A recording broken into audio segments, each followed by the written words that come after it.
We good? Looks like we're good. Yep. We're good? Awesome. Big items. A bench, a porch. And an addition. Good evening. How are you? Good. Not bad. There it is. You just bring it up.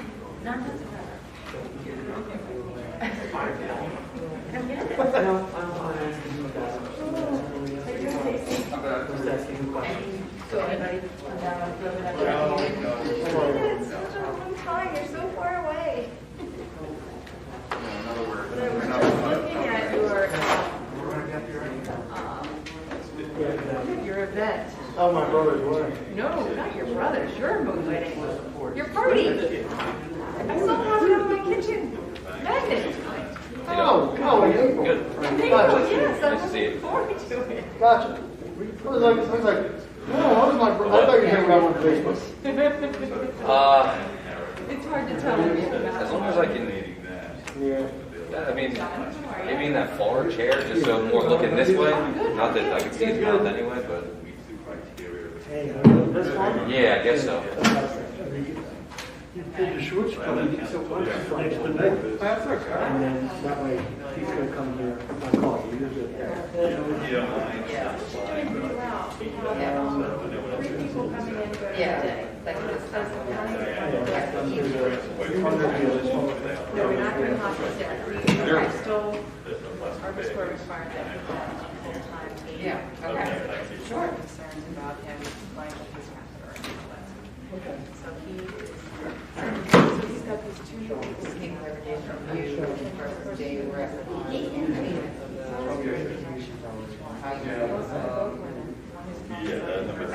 The other woman is interviewing 60. I just want Very to. soft. I just want to. You tried to hear it? Yeah.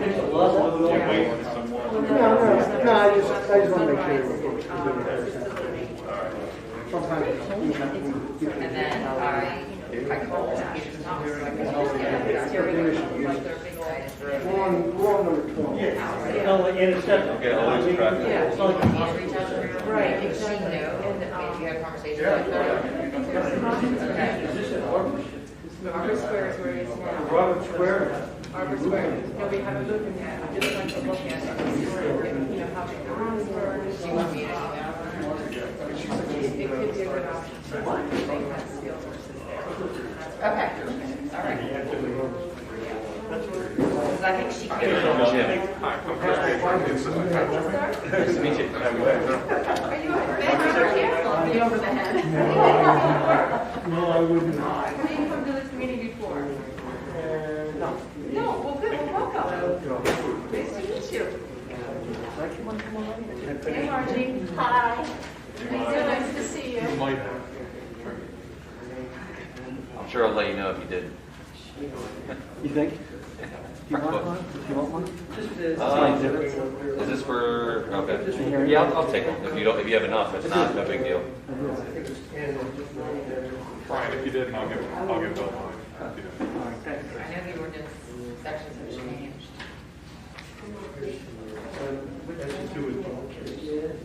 which one are you talking about? Which one? This is the one for the,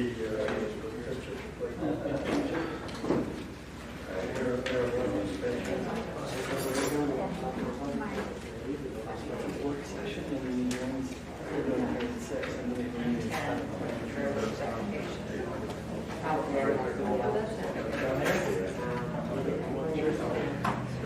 Hi, how you doing? Hi, guys. Chris, how are you? Good, how are you? Well, this might have been the size change.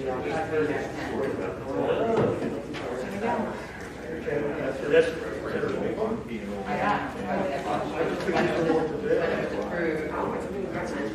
Mike, I didn't even recognize you too. I'm not used to seeing you in the mask. I might have crazy thing that happens. I mean, yeah.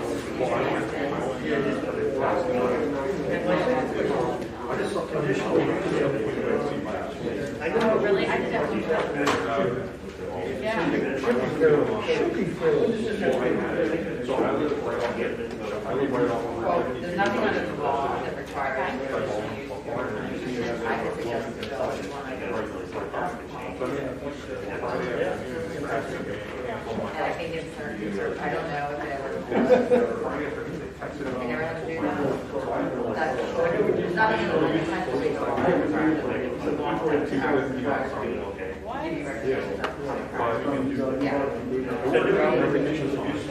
Yeah, exactly. Still. She said still. Yeah, that was Okay, thanks.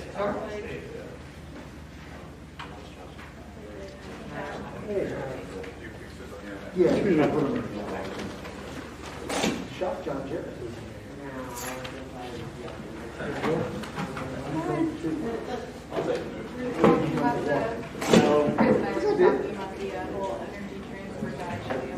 All right, good. You're welcome. Yeah, thank you.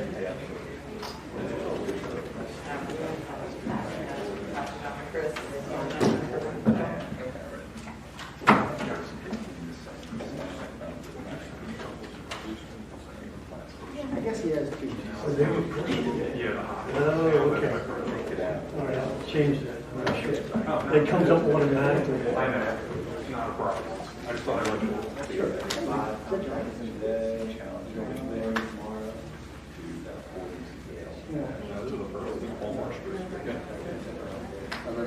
It's just the notes from here.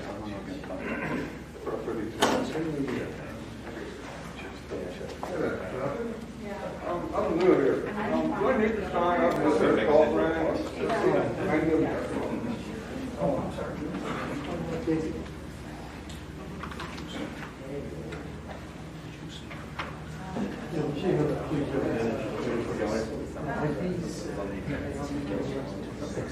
I did send an email. I can't wait for He's out in the parking lot. Yeah, I did, yeah. He's out in the parking lot. He's on our truck if you want to be called. I have not. You told me something I left a message saying, Yeah, I have not heard from you either, but. You did embed a chip.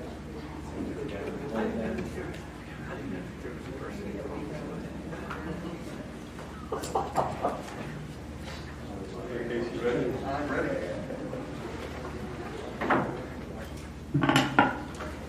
Good evening, everyone. Welcome to the Board of Supervisors workshop meeting for West Goshen Township on October the 5th, 2021. To start the meeting, if you'll please rise and join me in the Pledge of Allegiance.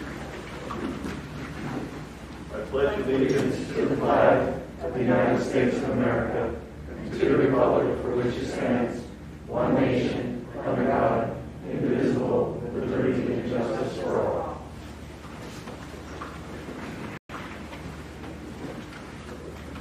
Thank you, everyone. Please note that because Chester County remains an area of substantial transmission for COVID, we do require that all attendees wear a mask while seated or moving around in the room. So thank you for your cooperation. Welcome.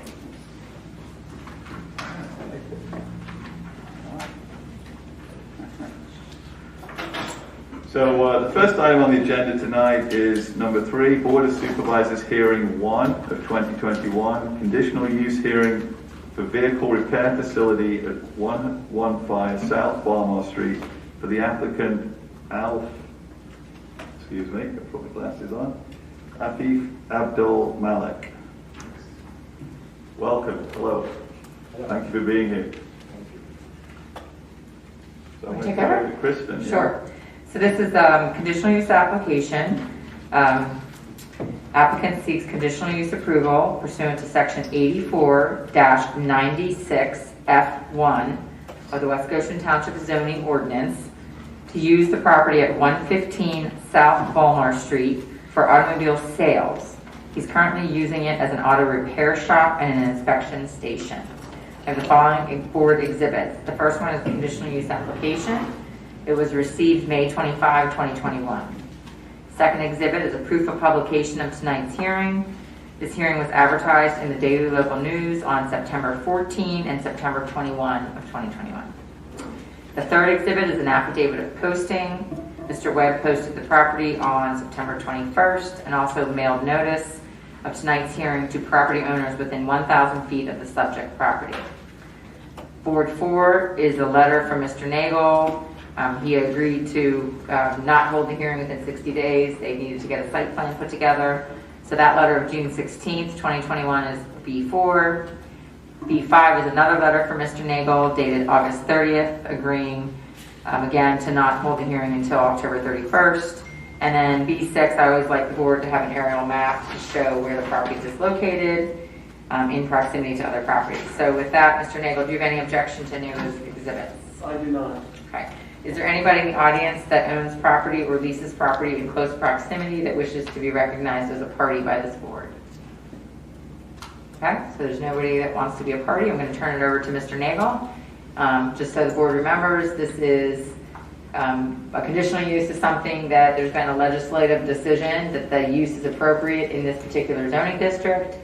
The applicant must demonstrate if there are any specific criteria in the ordinance that relate to this use. They have to show evidence of that, or show evidence of the subjective criteria in 84, I think it's 72 of the ordinance. So with that, Mr. Nagel, please proceed. Good evening, Brian Nagel on behalf of the applicant. This is a very straightforward application in as much as the proposed automobile sales is going to occupy a very small portion of the existing building. The auto repair will remain. It's basically a zero impact change from the standpoint of any outside person in the township. It does require conditional use. There are no specified standards for the automobile sales in the ordinance. However, we will review what's going on, how it's going to work. Mr. Abdelmalek will testify. Joe Russell is here from DL Howe. And so if there's no initial questions, I'll proceed with one correction on my exhibit list. A1 is noted as application for variance. That's obviously a mistake. It's application for conditional use. The board had also marked that as an exhibit, and I have it in my exhibit packet as well. It's the same application.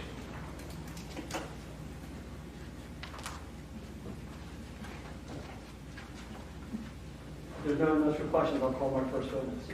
Please do. Mr. Abdelmalek, you can come over here. And I'm just going to pull this chair out so that the court reporter can see you while you're testifying. And with masks on, we have to be particularly careful to speak slowly and loudly.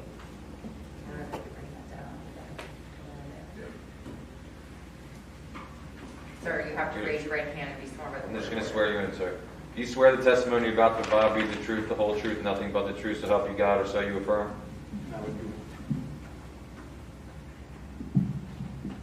He has to take down everything you say, so you got to speak into the microphone if you can. You may take that mask. Try to keep it up. Yeah, keep it over here. Thanks. Could you state your full name and please spell your name for the record? First name Afif. Shall I spell the first name? It's on the application. Maybe you can spell the last name now. Last name Abdul Malik. A as in apple, B as in boy, D as in David, E, L as in Larry, M as in Mary, A as in apple, L as in Larry, E as in Edward, K as in Kennedy.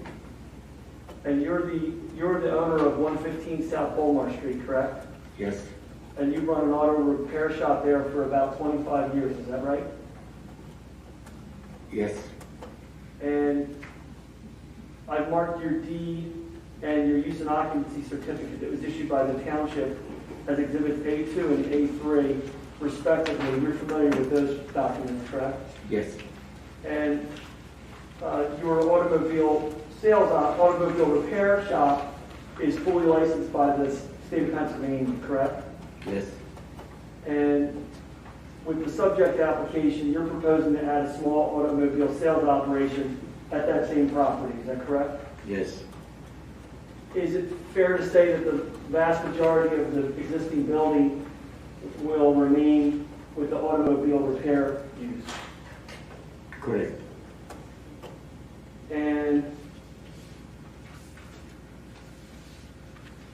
how many cars would you expect to sell per month out of the automobile sales operation if the board approved the conditional use application? More or less about 5. 5 cars per month. So About, very small volume. yes, very small volume. That's it. It's one-man operation, you know. One-person operation, you know. So one person operation, So I mean, I am the owner and the salesman as well. so you're there every day yourself. Correct. And then the other gentleman who works there now, who runs the automobile repair shop for Correct. you, he's there every day, correct? Correct. And nobody else, No, other than a customer who would come in to see you from time to time? that's correct. And how much, do you know how much area within the building you'll use for your automobile sales area? Not to, about 400 square feet for the most, you know. You had mentioned, at one point in the conversation we had, you mentioned 15 by 20, and 400 square feet would be 20 by 20, so something in that neighborhood. Something in that neighborhood. It's actually 15 by 20. Let me stick to that. Okay, so, but not more than 400 square No, feet, which is no. 20 by 20. Okay, Correct. Right. and what are your hours of operation for the automobile sales operation? 9 to 3. 9 Six, to 3, 6 days a week. Monday through Saturday, would that be? Correct.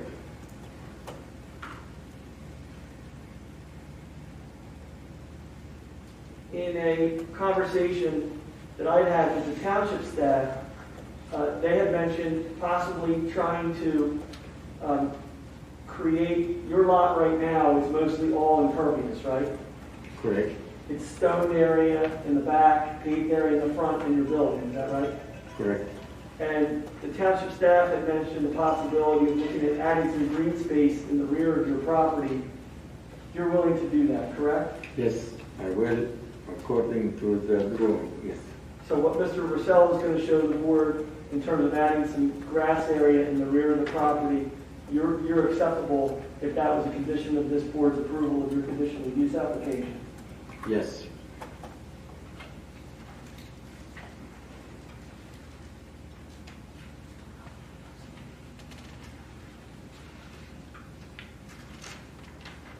I have no further questions for the witness. Does anybody on the board have any questions for the witness? How large is the green space? Well, the engineer will show that. I'm sorry, I couldn't get a Yeah, question. he's got to hear you. I asked how large is the green space? And The the, engineer, he said will cover that. yes, correct. Thank you. Sure thing. I have a question for you. Are the vehicles for sale ones you'll purchase at an auction and bring to the property yourself, or are they likely to be vehicles that, from your existing clients who are looking to sell a vehicle and asking you to, buy it from them and then sell it on? How do you envisage the actual purchase of vehicles for sale? Most probably I buy it from local dealer auction in the area, in Manchester here. Sometimes, very few cases that some customer, when we do car repair and they feel that the car is not worth to them to fix it, sometimes I buy it from them and then I fix it and I resell it. Okay. My second question is, do you envisage a period in the day where you might have several customers coming to view a vehicle, and do you have parking available at the front of the property to accommodate several more vehicles than usual? Yes. Mr. Chairman, if I may, can we break those questions apart so we're clear on the answers? When you do have parking in the front, correct? Correct. When you have someone who's coming to look at a vehicle, Mr. Walsh is asking, do you anticipate several people coming at one time to look at a car, or do you typically just have one person at a time there to look at vehicles? No, it's one person at a time and it got to be by appointment only. I make sure I schedule one person to come at a time, since I'm the only salesman, so I make sure I make if I have to, for the most a day, I make one in the morning and one afternoon, because I don't have the time and I got to limit my space, you know. Okay, thank you. Anybody else? No?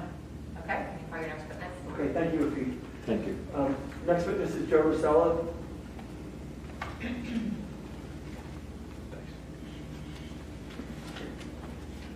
You swear testimony about the file will be the truth, the whole truth, nothing but the truth, so help you God, or so you affirm? I do. Joe, can you take the seat with the microphone, please, and maybe get the easel where you can utilize it?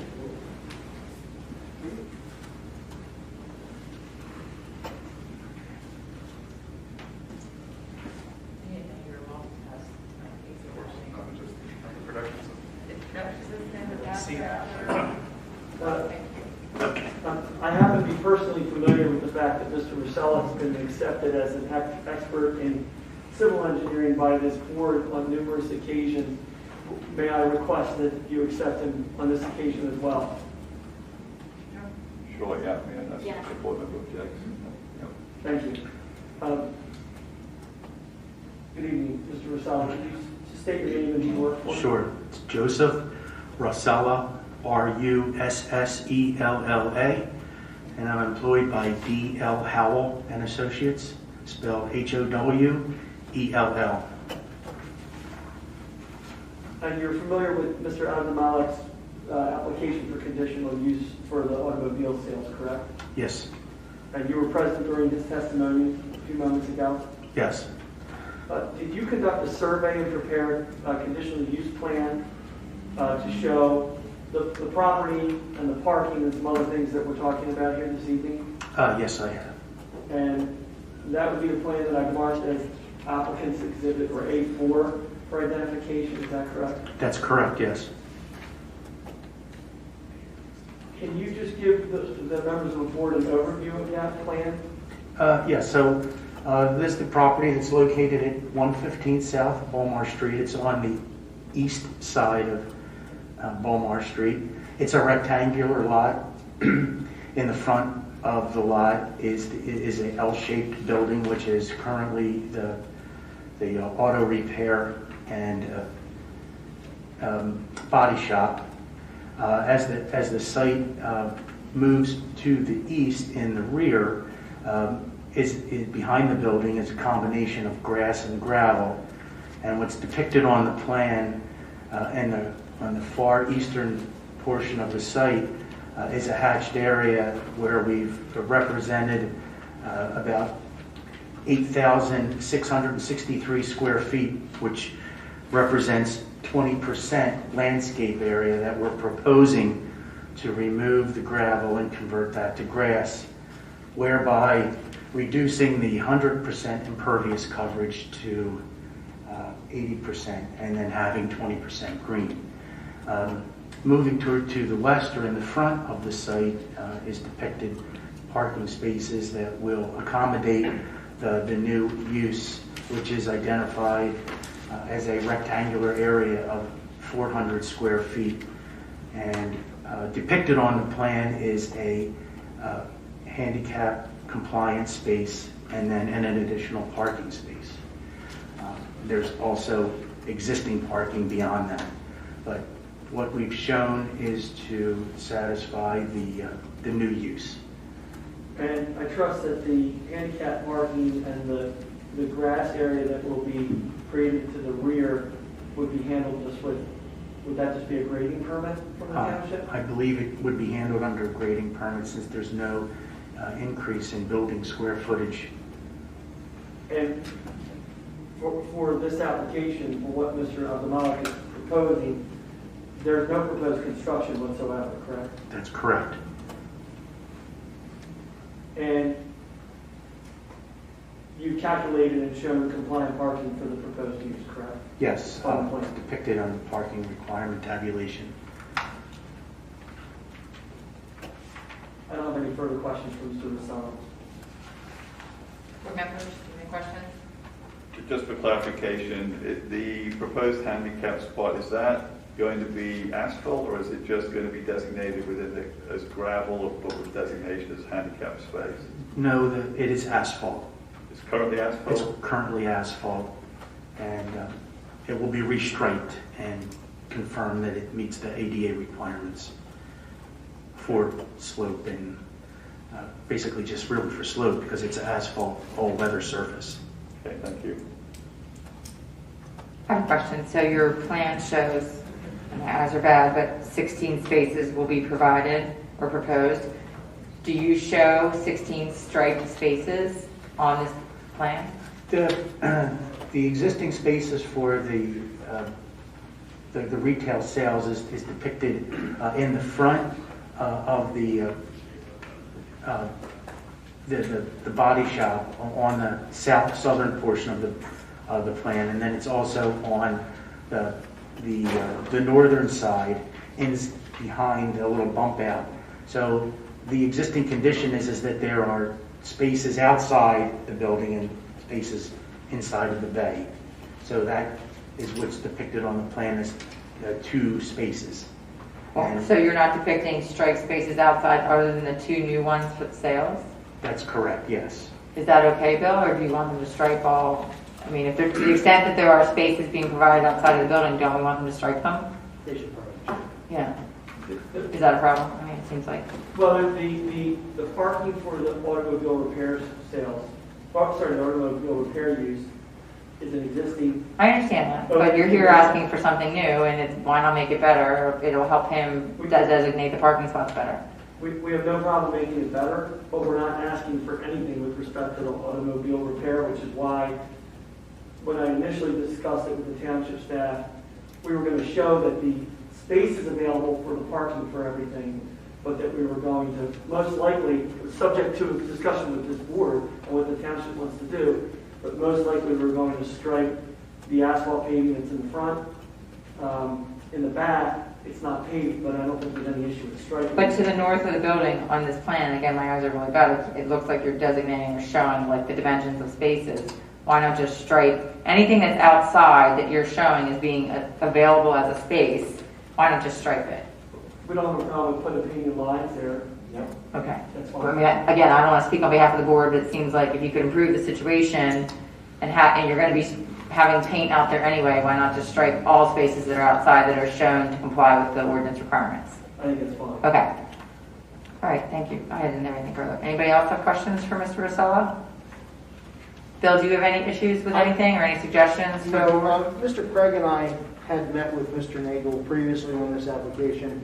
We had no objections to the use because this board, well, not this board in particular, but the township has previously allowed this type of use right down the street, Mr. Jelvis's property, very similar in nature. And we spoke with Mr. Nagel because a condition of that previous application was that they had to put green space back. So Mr. Nagel said that his client would be willing to do that. And Rick and I, anytime we can get something that's impervious and make it green, we're all for that. So Bill, would you, once they do, is there any internal fit out for the sales, Mr. Nagel? Are you doing any interior construction to create your sales area? No. So how will we, what would be the time frame for when the green space will be brought, when the be converted to green space? What will trigger the requirement for that? How much time do we need? I would, my opinion, we would not, he's going to need a new UNO. Okay, that was what I asked. To get his auto Got sales license from the state. So we wouldn't issue the UNO, because that's what we did with Mr. Delvis's property. Okay. We did not issue the new UNO until the green space was put in. Is that acceptable, Mr. Nagel? As long as we don't have a situation where a contractor is saying, hey, it's December, we can't do that because grass won't grow, and that I wouldn't want that to hold us up, but other than that issue, that's totally fine. Well, if the board acts tonight, you can have a contractor out there tomorrow. No, I'm kidding. I'm kidding. Yeah, so I mean, there might be something that you'll have to work through with Bill, because there has to be a trigger point at some point. That's not a problem. Yeah, okay. I mean, maybe the board would put that as a condition of the approval that it must be done by the spring of. When weather permits, within 30 days of when weather permits, something like that? Okay, That's fine. okay. Okay, if there's anything further, we can close the hearing. Yeah, I would just ask that the exhibits be admitted. Sure. And there's no specific standards. It certainly complies with everything else in terms of general standards. Doesn't impact the health, safety, and welfare of the township in any respect. I would ask that you approve the application.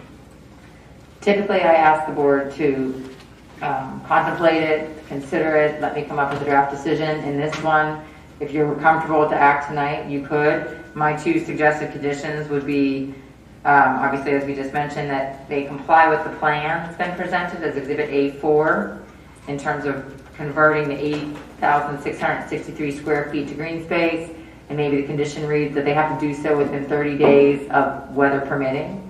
Either the issuance of the UNO or within 30 days of weather permitting if it can't be done when the UNO is issued. And then the second is to strike all parking spaces that they show outside on the existing asphalt. Those would be my two suggested conditions. I don't know if anybody has any more. Just to be clear, it's on partially on existing asphalt and partially on gravel. The striking that shows. Mr. Chair, I'd like to make a motion to approve the conditional use application with those stipulations just outlined by our solicitor. Thank you, John. Thank you, Hugh. Kristen, do we have public comment on this? On the motion. Yes. So we have a motion for approval tonight. So is there anyone here who'd like to ask a question or has a comment on this conditional use application? Okay. I don't see any. Are there any final board questions or comments? All right, ready to take a vote. All those in favor of approval, please say aye. Aye. Aye. All those opposed, say nay. Approved 5-0. Thank you. Mr. Nagel, I will have a letter decision to you. Do you waive it if I don't get it done by tomorrow? Yes. I will try my best, but by law required within 24 hours. No worries, I can't promise I'll even be able to look at it. Okay. Thank you very much, Mr. Rosella. Thank you. Thank you. Thank you very much. Mr. Abdul-Hamid. Good luck. Okay. Good luck. Thank you.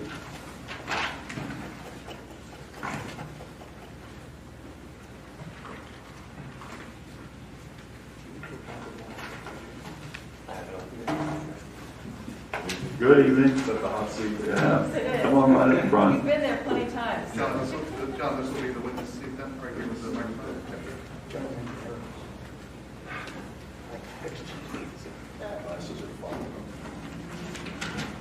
Okay, next on the agenda is Board of Supervisors Hearing 2-2021, conditional use hearing for vehicular circulation changes to the existing property at 1221 Westchester Pike for applicant Franklin Bioscience 10 LLC as part of the request to modify the conditional use decision in order that was dated 3/19/2019.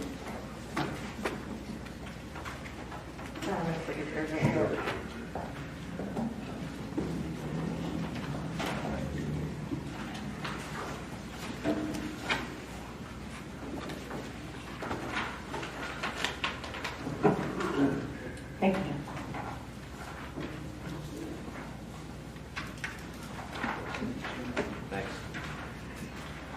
So this is a second conditional use, and this is a little bit different in that it's request of a modification. So Franklin Bioscience Penn LLC, doing business as Beyond Hello, owns the property at 1261 Westchester Pike. It's Chester County Tax Parcel 52-6A-29. They seek approval to modify a conditional use decision in order, which was dated March 19th, 2019, to allow that particular order allowed the property that I mentioned to be used as a medical marijuana dispensary. Applicant would like to modify condition number 5 of the decision, and that condition restricted vehicles from entering the drive-through lane from Ellis Lane, and that condition limited traffic traveling in the drive-through lane to delivery vehicles only. The board exhibits tonight are B1, which is the conditional use application, which was filed on August 24th, 2021. Board exhibit 2 was the actual order that they're seeking to be modified, and that's the conditional use decision in order of March 19, 2019. Board Exhibit 3, proof of publication of tonight's hearing in the Daily Local News on September 14th and September 21st, 2021. Board Exhibit 4 is an affidavit of posting and photographs of the posting, which occurred on September 21st, 2021. And Board Exhibit 5, again, I always like the board just to have an aerial photograph to show where the property is located. Mr. Hellman brought to my attention that there must have been a code change. So the application listed 8432M10. I think that section now is 8432N as in Nancy, 10. It still allows, by conditional use, in this particular zoning district, a medical marijuana dispensary. So, and when the original application was approved, it was M10. So just so the record's clear, we all know what we're seeking. So make sure we have the right sections. So thank you, Mr. Hellman. Is there anybody in the audience that owns or leases property in close proximity to this particular property that wishes to be recognized as a party? Okay, let the record reflect no parties. Mr. Jarris is here representing the applicant. Do you have any objection to Board Exhibits 1 through 5? No objection. Okay, you may proceed. Thank you. Good evening, everyone. John Jarris on behalf of the applicant. I won't repeat what Kristen said because I think it's a rather simple application.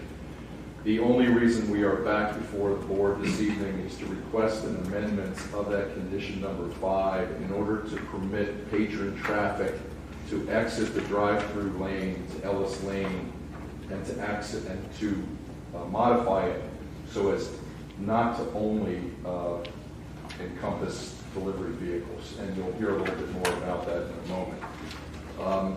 I have 2 witnesses planned this evening, Ms. Aubrey Estrin to my right, who is the general manager of this Beyond Below facility, and Mr. Chris Daly from BL Howe, who testified at the original hearing. I also have at my disposal Mr. Kyle Ruffing, that's R-U-F-F-I-N-G, real estate manager for Beyond Below, and in addition, Mr. Eric Makowski, M-A-K-O-W-S-K-I, construction project manager for the company. Again, I'm planning only to introduce Ms. Estrin and Mr. Daly, but should the board have any operational questions or any expanded questions, I wanted Mr. Ruffin and Mr. Makowski to be available. So with the board's permission, could we get all 4 sworn at the same time, if that's okay? Sure. Everyone understand? Raise your right hand. Do you swear the testimony you're about to provide will be the truth, whole truth, nothing but the truth, so help you God, or so you affirm? I do. You have to spell and spell their names. I'm just going to ask when they get up. If the first thing they do is just get up and spell their name, if they're going to speak. Yeah, and he may not introduce the last 2, so John can tell you that. You already did spell them. Yep. Awesome, great. So Aubrey, we're going to start with you, and I'd ask you to please state and spell your name and current business address. Yep, my name is Aubrey Estrin. Can you pull that up, please? Thank you. My name is Aubrey Estrin, A-U-B-R-E-Y, Estrin, E-S as in Sam, T-R-I-N as in Nancy. And your current business address? 1261 Westchester Pike. And are you employed, and if so, by whom and in what capacity? I'm the general manager at the Westchester Beyond Hello Dispensary. And are you here this evening representing Franklin Bioscience Penn LLC, doing business as Beyond Hello, the medical marijuana dispensary located at the northwest corner of Westchester Pike and Ellis Lane here in the township? Yes. By way of background, Aubrey, Beyond Hello obtained conditional use approval with conditions from this Board of Supervisors back on March 19, 2019, to operate a medical marijuana dispensary on the subject property on the northwest corner of Westchester Pike and Ellis Lane here in the township. Is that correct? Correct. And that property is approximately 1.4 acres and located in the C5 General Commercial District of the township. Is that correct? Correct. And after obtaining that approval, Beyond Below converted the former commercial bank building on the property of approximately 2,200 square feet into a medical marijuana dispensary under the rules and regulations of the Pennsylvania Department of Health and the Medical Marijuana Act. Is that correct? Correct. And Beyond Below has been operating that dispensary there since approximately when? I believe it was March. So it's been about 3 years? Yes, just Okay. about. And is it fair to say that since opening, Beyond Below is experiencing a challenge with regard to customer traffic to the site, which it wants to try and address. Correct. And by the construction of some additional paving and making it a dual drive aisle for customer pickups in or about the western side of the property. Is that a fair statement? Correct. And that appears on a board behind you marked as applicant's exhibit A2, does it not? Correct. Okay. And in order to accommodate that improvement, the applicant is here requesting to modify condition number 5 of the original conditional use decision. Is that correct? Correct. The condition as it currently reads is applicant shall restrict vehicles from entering the drive-through lane from Ellis Lane and shall limit any traffic traveling in the drive-through lane to delivery vehicles. Applicant shall install appropriate signage that informs traffic that the drive-through lane is limited to delivery authorized vehicles. Is that the condition as you recall? Yes. And we are here asking to modify that first sentence with regard to access to the drive-through lane, correct? Correct. In essence, the applicant will request that condition number 5 be modified to eliminate that restriction of restricting vehicles and limiting traffic traveling in the drive-through lane delivery vehicles, correct? Correct. And will our civil engineer, Mr. Daly, be testifying in a moment as to the area and bulk requirements that will be adhered to in making this improvement? Correct. In your own words, Aubrey, can you just explain to the board what has occurred operationally and what Beyond Below is trying to do with this improvement to the driveway? And you can use the exhibit if you'd like. Yes. So when COVID first became we decided, or the state decided, to use the drive-through option or curbside option for patients picking up their medical marijuana prescriptions. That way they didn't have to enter the building and they could stay safe from COVID. And since then, the increased amount of patients using this service has caused a challenge for us with a small parking lot. We also have people that are parking, so I can show you guys. This is where folks park to enter in the building, and then this also is the lane where we're using for pickup services for delivery. And it's just a little bit congested when we have our bouts of lots of patients coming at the same time. It can be a little bit difficult and challenging to get them all to exit this way, because as of right now, this isn't here, so they have no access to this. This is only for delivery drivers. There's no way to exit the premises for patients this way, so that's why we need to add that portion of pavement there so that they could have a second way to exit. And then we'd also be able to stack cars here to permit more cars or less cars from blocking the parking lot. And is it a fair statement to say that, as indicated on the exhibit, this gray shaded area is now green or Correct. grass, and that's the portion you'd like to convert to macadam to make a dual aisle? Correct, that's all grass as of right now. And you try to double stack vehicles in that area, is that correct? Correct. And do you have people out there operationally on a day-to-day basis to assist vehicles navigating the site? Correct. We have a security guard, and then there's 2 patient consultants that are navigating through that service. So 3 people pretty much all times navigating through them. And if condition number 5 were modified by the board to permit you to have patron vehicles access the drive-through out to Ellis Lane, I assume those vehicles then would proceed out to Ellis Lane and turn left or right to exit, correct? Correct. Okay. Those are all the questions I have. Thank you. Does the board have any questions for this witness? I have a question for you. Sure. Just so I'm clear, so the proposed extension is not for pickup, it's just to allow vehicles to exit out of the facility and get to Ellis Lane without having to go the current route. Correct. Those 2 new lanes are not for vehicles to stop, pick anything up, or do any transaction. It's just to allow traffic flow. Is that correct? Well, they pick up their medicine there, but as of right now, they're picking it up further where there's pavement. So like, as of right now, they receive their medicine right here, where there's a camera to view them, and then they exit. The court reporter can't understand what right here is, and reading a transcript right here. Oh, I'm sorry. So describe where in relationship to the building. the driveway in the back here next to the garage is where they're all lining up as of right now. And then if we added that, we would just end up having them line up there instead. So they would be picking up their medicine. No money transactions happen out there. That all happens within the building. It's just delivering their medicine. So just so I'm clear, so does a patient come into the building to do a financial transaction at the moment? No, they stay in the vehicle.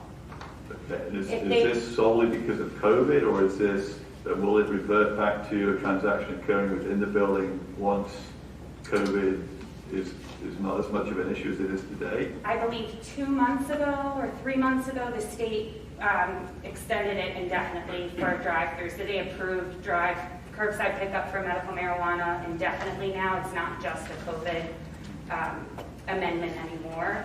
So it's a permanent function that we'll have to be able to service people from this area. And so servicing people means 2 lanes of traffic, servicing 2 lanes, or is it just a single lane using this proposed approach? Because you're showing 2 lanes, so I'm assuming it's 2 lanes of service. The 2 lanes are what we would like to have happen. As of right now, we just have one lane. So we have 1 lane entering in from Ellis Lane, 1 entrance from Ellis Lane for both pickup when you're going in and staying in the vehicle. So they're both services are exiting the same area, and we're just trying to separate that to create a better flow. Okay, thank you. You're welcome. I have a question. So I think what Sean was trying to get at is you'll be able to have 2 vehicles in these separate lanes, each of them picking up their medical marijuana from the transaction occurring 100% in the car. Correct. And how does that happen? You said there are patient consultants that will walk into the car. Correct. Do they do some sort of order online or on the phone or on the computer before they get there? Correct. So they have to place an online order using our service, and then they get a text message that it's ready, and they come and line up, and a patient consultant takes their money and their ID in, and they process the transaction, and they bring out their medicine, and that's it. And if I could just add something, Aubrey, you correct me if I'm wrong, I'm going to step in front of you here just as the board. Right now, transactions are happening with those people coming in for vehicle pickup off I'm looking for the northernmost entrance to Ellis Lane and traversing south, and they stack in where my pen is on the exhibit. And that's what's causing the bit of the backup. And they cannot proceed this way around the building and out to the other entrance to Ellis Lane because we are prohibited from using this driveway under the current condition 5. So again, the request is to modify this condition to permit those vehicles to then stack in a dual lane fashion in the shaded portion of the exhibit, and then ultimately make their way out of the site using that driveway, which we're now prohibited from using, and access Ellis Lane. If that helps explain it a little bit. Yeah, but I mean, it's also, the request for modification goes a little bit deeper, because originally when the use was approved, all the transactions, and there was quite a bit of testimony about the security measures and going into the vestibule first and then going into not being able to go to where the medicine was. So it's a little deeper in that now, and I'm understanding you're saying the state law is allowing it, but this decision originally didn't contemplate that there would be transactions happening outside of like a drive-through establishment. So it's not just allowing the drive-through lane to now let vehicles go through it, it's also to allow the transaction itself to take place as the state laws allow. Nothing's changing as far as the transaction goes. We're still doing the same exact transaction. It just allows for more space for another car to be there. But what I'm saying is that the order that was approved in March of 2019 and the testimony that was provided, because I was at that hearing, correct, was not that there was any of these transactions happening outside the parking lot. It was people were walking into the building. There was a lot of testimony about security guards and safety measures and making sure that the people that were coming in had their license, the appropriate card that lets them get the medicine. So what I'm saying is that to the extent that that happened because of COVID to allow it from outside, that isn't something that was really contemplated in the original decision. That's all I'm saying. Can I ask a question? So my biggest concern is only traffic on Ellis Lane right there. So I know that you're saying that cars are stacking up down or up that single lane that comes in on the north side of Ellis. Is it causing an issue on Ellis for people that are coming, I guess, south down here? I mean, are the cars sort of stuck on Ellis, not being able to get in because the cars are stacked? Or what kind of traffic issues are happening now outside of the lot? So as of right now, we have a security guard that if this does happen, he's able to like move people around so where we keep this area clear. So we're able to pull some cars in and fit them, like, you know, we're playing Tetris essentially, so that stays clear. So we're able to keep that pretty clear for the most part. But it would be nice to have some added space to move the cars when we do have those influxes of patients. And I wanted to address Ms. Camp's comment, and I don't disagree with it, but I will say that if you recall, that original approval was March of 2019. COVID hits in 2020. Everyone is then faced with how to deliver product at these types of facilities, and including Chick-fil-A, Starbucks, Dunkin' Donuts. And it's my understanding that the Medical Marijuana Act was amended, as Aubrey stated, to provide for curbside pickup in this nature and will continue indefinitely under the Medical Marijuana Act. So I don't disagree that that may have not been testified to in 2019, but it is an eventuality that has occurred and is occurring at this site. Do you know if it was the Medical Marijuana Act that was amended, or was it simply one of the governor's orders under a COVID emergency declaration? I had a conversation with Mr. Carey, the principal of the company who testified at the original hearing, and I can tell you that he told me that it was the Medical Marijuana Act that was amended. That's all I can represent to you. I can try and confirm that with Ms. Camp after this evening. I just be curious because. I have a question related to the proposed 2 lanes. So there's no shelter over those lanes, it's just 2 lanes with vehicles in. So to service the outside lane, you're going to have a staff member walk in front of another vehicle to get over there to complete the pickup with 2 lanes of traffic there, potentially with the inside lane then wanting to move. Is the engineer considered traffic safety and issues with potential injury to people here of your staff servicing 2 open lanes of traffic, walking to vehicles? I think I can, because I've been involved in discussions with staff, we have not discussed any specific traffic controls other than to try and stack those vehicles in the dual lanes and use the employees of the facility to try and safely and efficiently have people pick up and exit. I have a question. Was a traffic study conducted to indicate what effect this would have upon the traffic, particularly along Ellis Lane, if they're allowed traffic to enter and then exit onto Ellis Lane? Because that does back up from that light right there at Route 3 along Ellis Lane, fall all the way back up quite a bit there. So has there been any study done into what effect this is going to have? No, sir, we did not perform a traffic impact study in that regard. It was the opinion of the applicant that to try and address this stacking problem causing issues with existing parking and then potentially at certain times with intrusion into this driveway into Ellis Lane, that this improvement might help improve things. But to answer your question, there was no traffic impact study. Yeah, I can testify to the fact I live a couple of blocks away from there. It does back up at certain times during the day in Ellis Lane there. It creates a congestion point. So this may help alleviate that. But I'm just concerned about adding that additional exit egress path on Ellis Lane further down towards the light, as that might add to that congestion, which backs up during certain times of the day. That's the first question I have. The second question I have is, are there times of the day where you have the most problem with this parking issue? You know, to be completely frank with you, we've been racking our brains to try to analyze the flow of this, and sometimes it's just really hard to figure out when and why there's certain times that we get an excess amount of patients. Sometimes it has to do with what we have available in the store. Sometimes It has to, I do know that lunchtime and dinner time on the weekdays are a little bit more traffic for folks that are on lunch break or right after work. And those are the 2 times that I know for sure we do have an increase. Well, you're going to be taking up some green space here with this extension of the driveway, correct? Now, do you own the additional green space that goes from that building to Route 3? Is that all part of your property there? That's Sir, below the area that's south of that?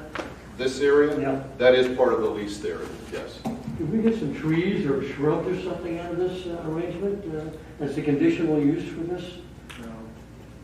Not really relevant to what they're trying to do. I mean, we don't really have a standard in the ordinance that would allow it. Well, no, but a good question. I mean, I don't know if this is enough impervious surface to cause any kind of stormwater issues. No. It's already pervious. Yes, sir. Yeah, but the ones that they're adding, I mean, they're adding paved. You'll hear from our Right. civil engineer in a moment that although some square footages are increasing, we are still within the limits permitted within the district. Okay. Did you look at an alternative which was to try and provide additional parking spots and service patients at a specific parking location versus having it being served on a drive-through flow of traffic situation? Did you assess an alternative? Well, the one thing I do know that the parking spaces pose a particular problem with footage, so all of our transactions have to be caught on camera. And so as of right now, this area right here is in particular great camera footage so that our security and everybody at the DOH can see all the transactions.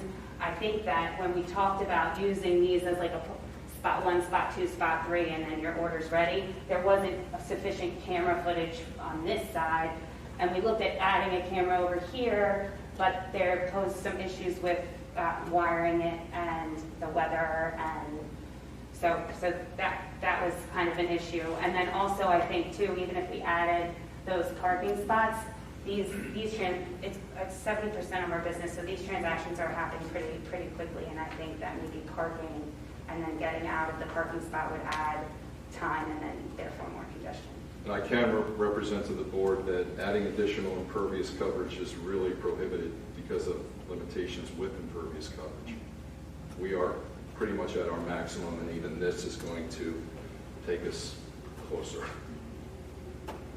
Is there an option that is just a single lane and not this dual lane approach, still allowing traffic to flow through back, differently than it does today and exit onto Ellis Lane as you've shown? Is a single lane option alleviate most of the problem, or why does it have to be dual lane?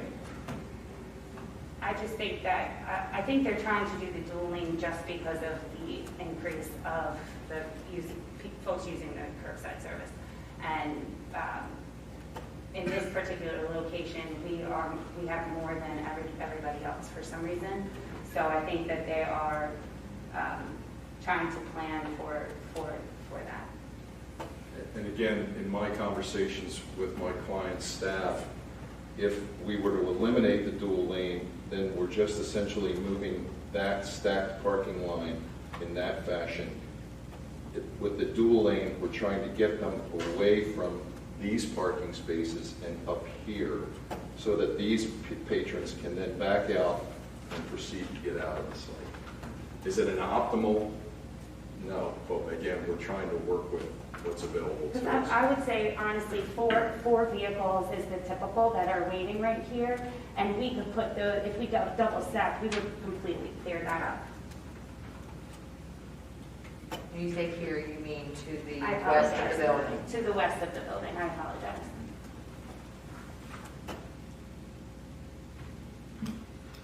Any other questions? Any other questions? No other questions for you, Wilbur. Thank you. Thank you. Chris?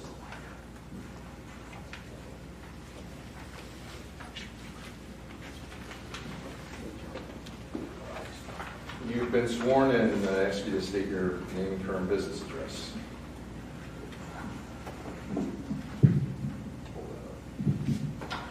My My name is Chris Daly. I'm with D.L. Howe & Associates. The address is 1250 Wrights Lane, Westchester, Pennsylvania, 19380. And you are a registered engineer in the Commonwealth of Pennsylvania, and you've been accepted by this board as an expert civil engineer in the prior conditional use hearing, were you not? I was. I can't offer Mr. Daly as an expert civil engineer. That makes sense. Chris, can you just explain the conditional use requirements that were in place that are on Exhibit A2 on the board behind you, and how we adhere to them and how we intend to adhere to them with this addition of macadam for drive-through area? Yeah, I mean, the conditional use was ultimately for the use being proposed, which is going to remain the same today. As part of that application, we enclosed the original drive-through, which existed when it used to be a bank, just for delivery vehicles, and we are now proposing about a 1,600 square foot expanded driveway to essentially act as a drive-through to facilitate the interior circulation. And if you could make mention of the area and bulk requirements that will be changing with respect to this additional paved area?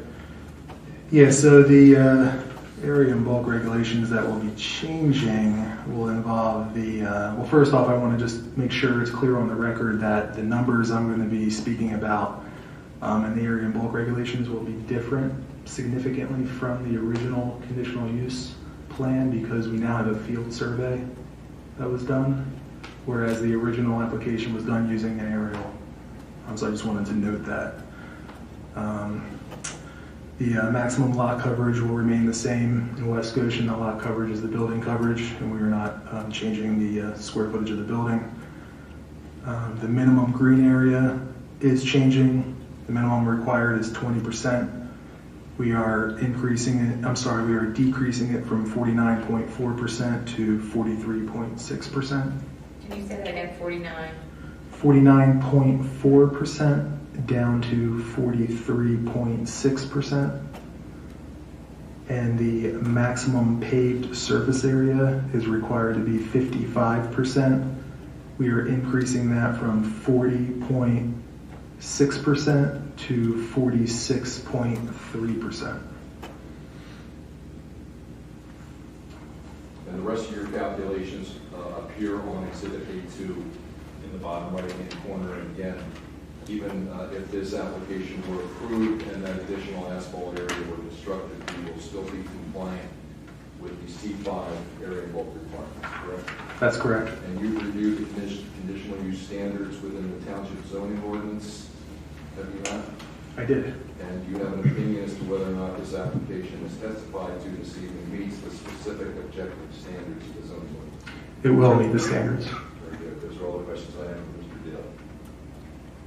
Can you point on the exhibit where the green space is lost, like what's currently green space that you're promoting? Is it in the shaded area of the drive-through? The entire gray shaded area currently consists of lawn, with the exception of a small concrete pad in front of the door. And to the board member's question about, is there any room to add, is there any space that you don't need for parking or drive-through that you could convert in some manner to green, or put some trees, or make it more pretty?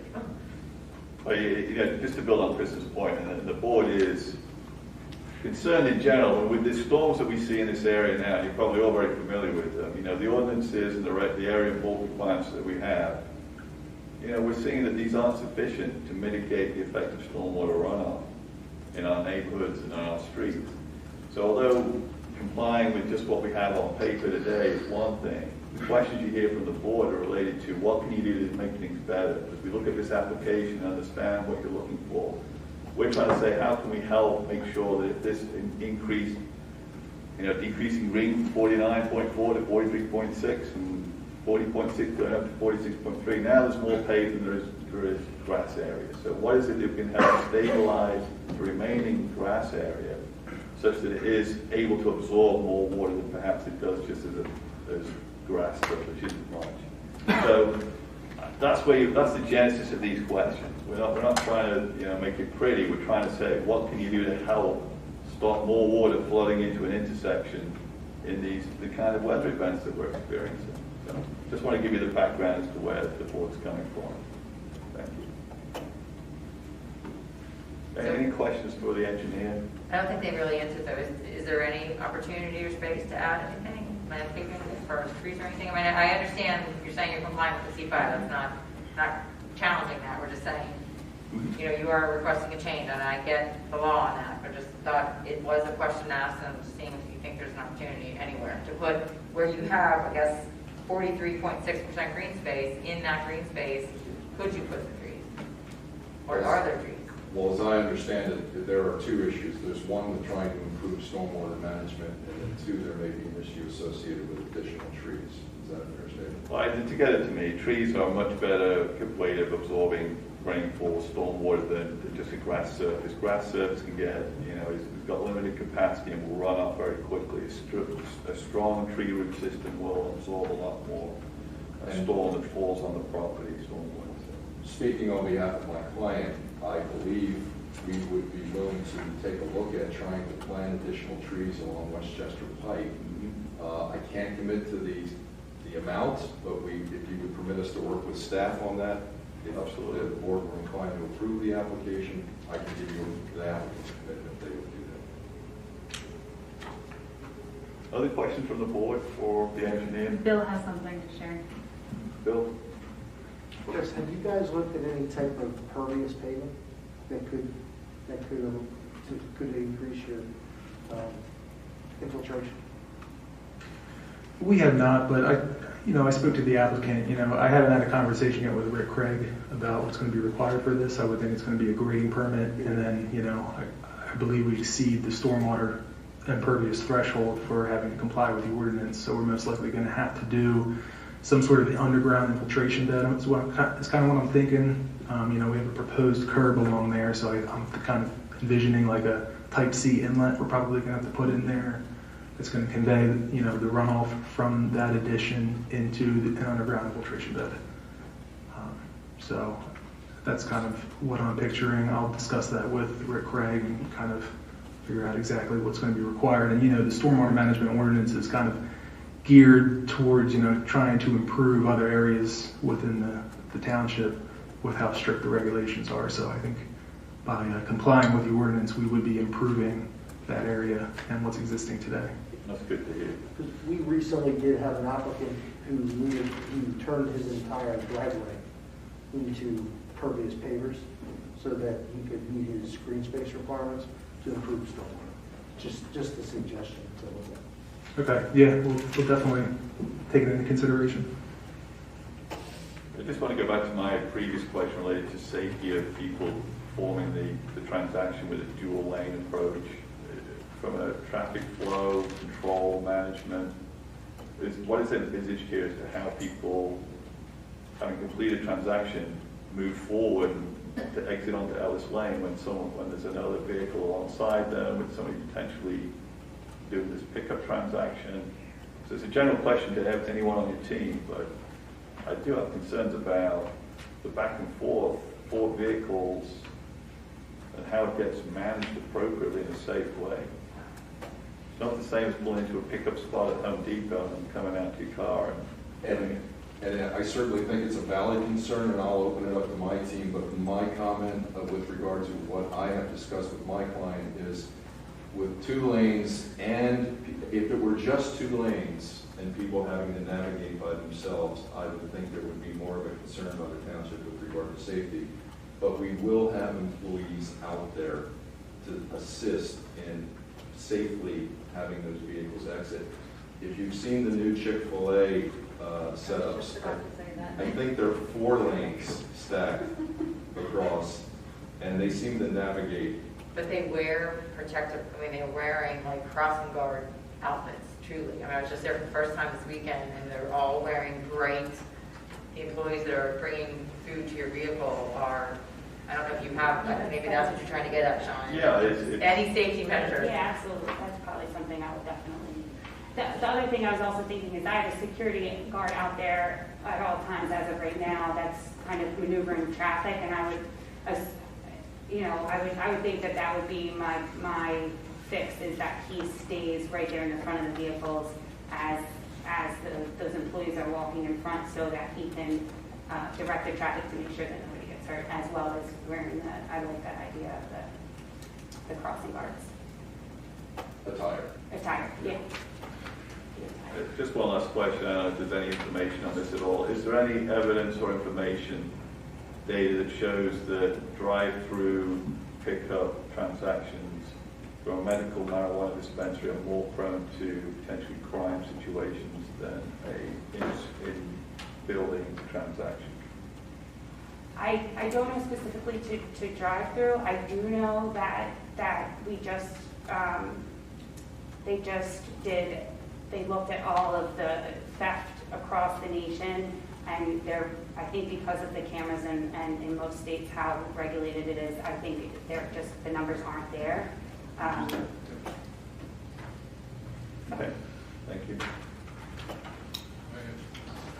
I have one question. And I don't know whether we can do it or not, is to have our traffic department and the police department look at the egress onto Ellis Lane. I'd like to make that part of it. Because your concern is to what John and Helmut raised about being able to get out into the traffic, correct?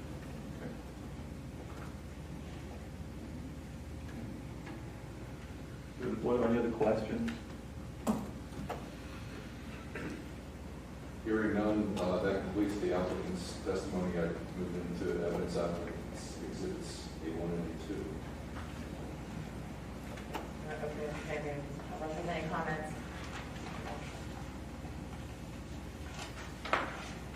Sean, do you want to see if anybody in the audience has any comments?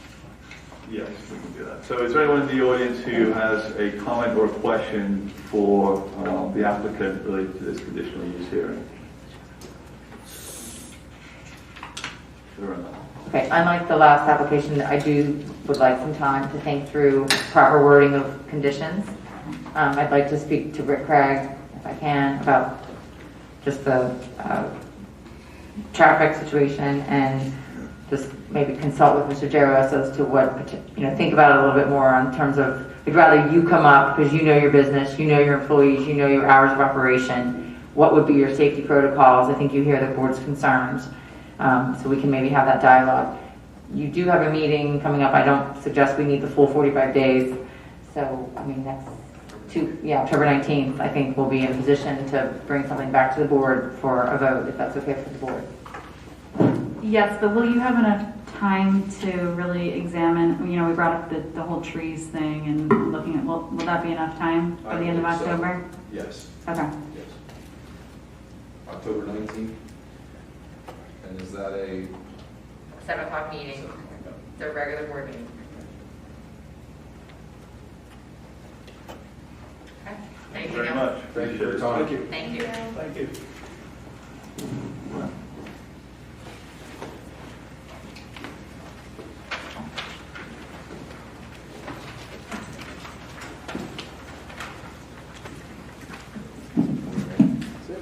Okay, the next item on the agenda is item number 5, discussion of 2022 capital projects and other capital expenditures.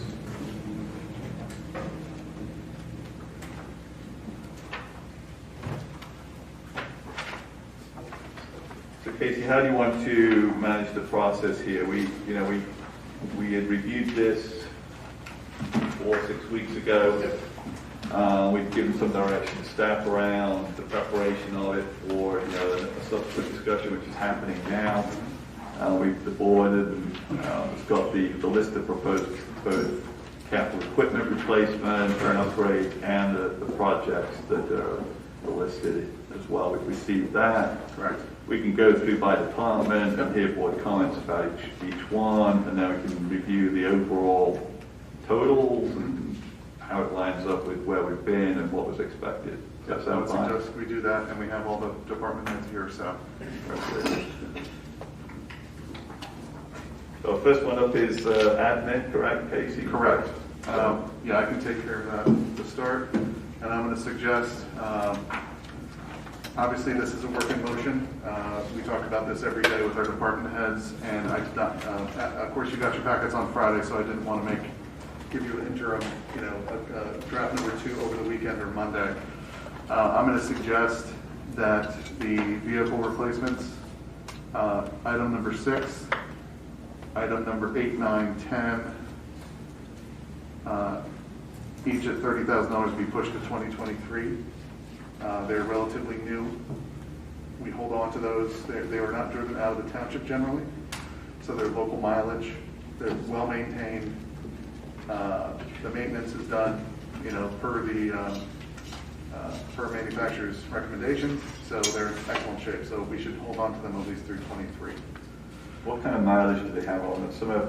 Most of them are like 5 years old. Yeah, they don't. I wasn't able to get the mileage before the meeting tonight, but they have relatively low miles for the years of service on them. So when you couple the years plus the mileage, they're in very good shape. Again, with the excellent maintenance we do on them. We follow all recalls if there are any, and the oils, all the maintenance is done, per specification. So I recommend we move those to 23. If I could just follow up on, I think along the weekend, without seriously impacting the performance of staff, push off buying vehicles, a better position I think we might be to start moving into electric vehicles as the technology becomes more developed and more readily available. Yep, absolutely. Yeah, I agree, Casey. If they're low mileage, I think holding off till 2023 is and fine. I have to admit, over the years, we have kept our pool vehicles and our codes vehicles, for 8 to 10 years, because again, they're local miles, they're not being driven, What's a high mileage vehicle for like admin cars? Like oh gosh, 80, 90,000 miles, that's a lot of miles. Okay. Yeah. Now, it's nothing compared with police vehicles that get 120, 150,000 miles, but again, ours are local, they're just going to inspections. It's that kind of wear and tear. Yeah.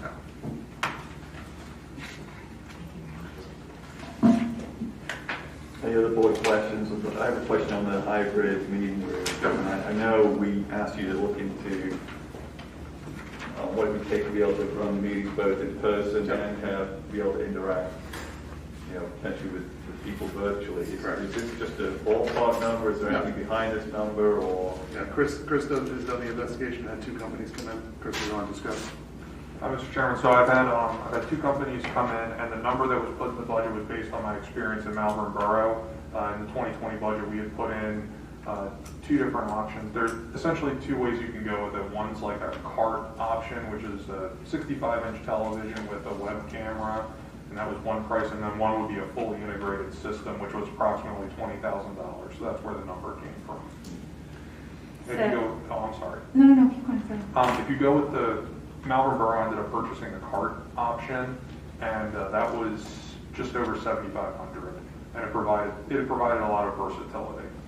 So is this to have people who are at home watching be able to interact with us? Yep. Correct. It would be like a large go-to meeting, and you can interact both with individuals here and virtually. Would there be like a TV screen? I mean, how would it be set up? It would be just like doing a Zoom meeting. So in the cart option, there's a 65-inch screen, there's a 65-inch television, and it's just like a giant computer monitor. So it was like sit right in the middle of the room or something like that? Correct. And there is a high-tech web camera on top of it, and some of the technology allows the web camera to sort of maneuver back and forth between who's speaking and zoom in and out, or you can keep it locked on like a more panoramic view. So I have a cheaper option that I want to propose, which would basically be someone from staff has their phone that's live streaming on YouTube, and people can ask questions on the live stream. Well, we can do that right now. Right, and we can just take the questions. We can say, anybody who wants to make public comment, and then whoever's, kind of manning the questions would say, so-and-so asked, blah, blah, blah, whatever, which I think would be free. And what does the board think about doing that maybe for a little while? I don't know what the demand is really for interactive. Well, let's give it a shot. Let's try it. Yeah. If it finds that something doesn't work out well, then we'll go the plan B. Yeah. This to me, we know that the dais here is in need of an upgrade. It's got old technology. This was kind of like if we're going to have a continuation where people don't want to come to public meetings because of COVID, how can we increase the opportunity for them to interact? Right.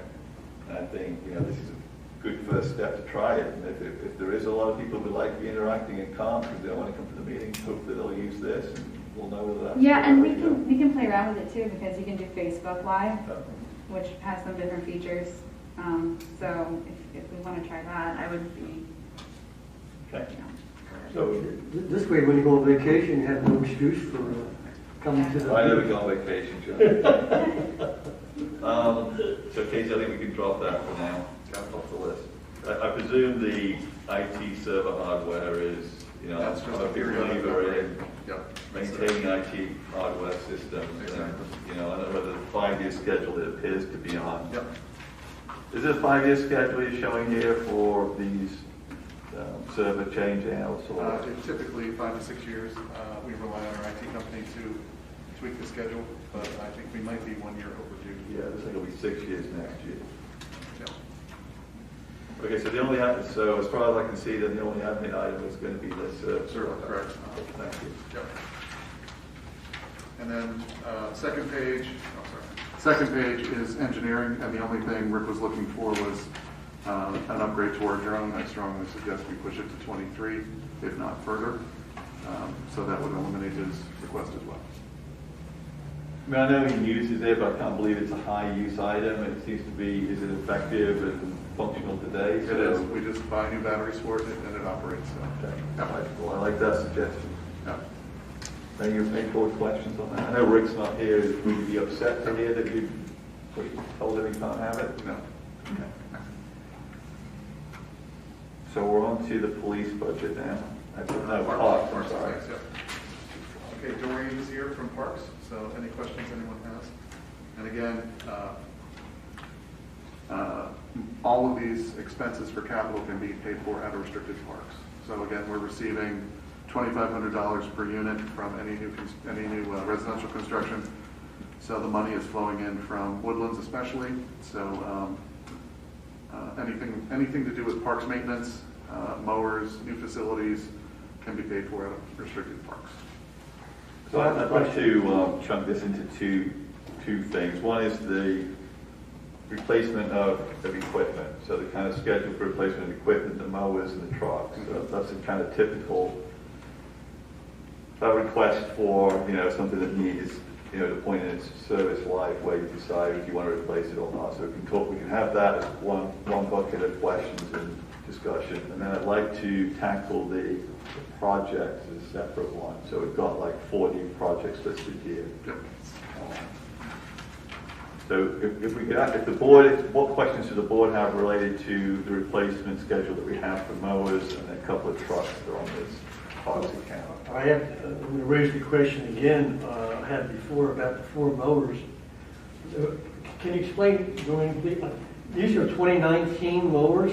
Why do they need to be replaced? They're only 2 years, maybe 3 years old now. We're talking about 4 of them at 10 grand a pop. Do you need to replace them every 3 years, 2 years, 3 years? That's the schedule that we've been sticking to for... I'm sorry, I can't hear. I'm sorry, that's just the schedule that we have been on. They are not under warranty anymore after 3 years, so that saves us on maintenance costs as far as... And we don't pay what you see in the budget because we get the trade-in. And we never, that's not reflected in the budget. So, like for instance, in 2019, I got a new mower and we paid $10,000 for it. They gave us $5,000 for the trade-in. So the numbers that you see here are not the actual numbers that are paid. But it's just the way that we, with being under warranty, it seems to save us a lot of money this way. The mowers are, they're used a lot. They get put on the trailer, they're bounced around, they're driven everywhere. So again, I'm questioning, so in your estimation, after 3 years, they really need to be replaced? Is that what your feeling is? Mm-hmm. I support replacing the mowers because I'm sure they do get a lot of use. And the warranty thing is an issue when it comes to repairs and the like. So I'm sure that they take a beating, and with the trade-in value, it lowers the cost. Like you said, it's not reflected in these numbers. and it does come out of our restricted parks. So I trust you, Doreen. I trust your department. If you think that you need the mowers, then I think that that's fine. I think it was interesting to see that the mowers were actually the best on the list of cases you provided us. The mowers have the highest trade-in value because I guess it's because it's only 3 years, but you're really reducing it by 50%. Correct. We're getting the front end CoStar's price, which is 15 to 30% off list, and then we get an excellent trade. So we do pretty well with the purchasing. Okay. John, do you have any questions on the trucks, or is it just the mowers? No, just the mowers. Does anyone else on the board have questions related to the equipment replacement that Doreen has requested? These are the mowers and the trucks and that's a mower too.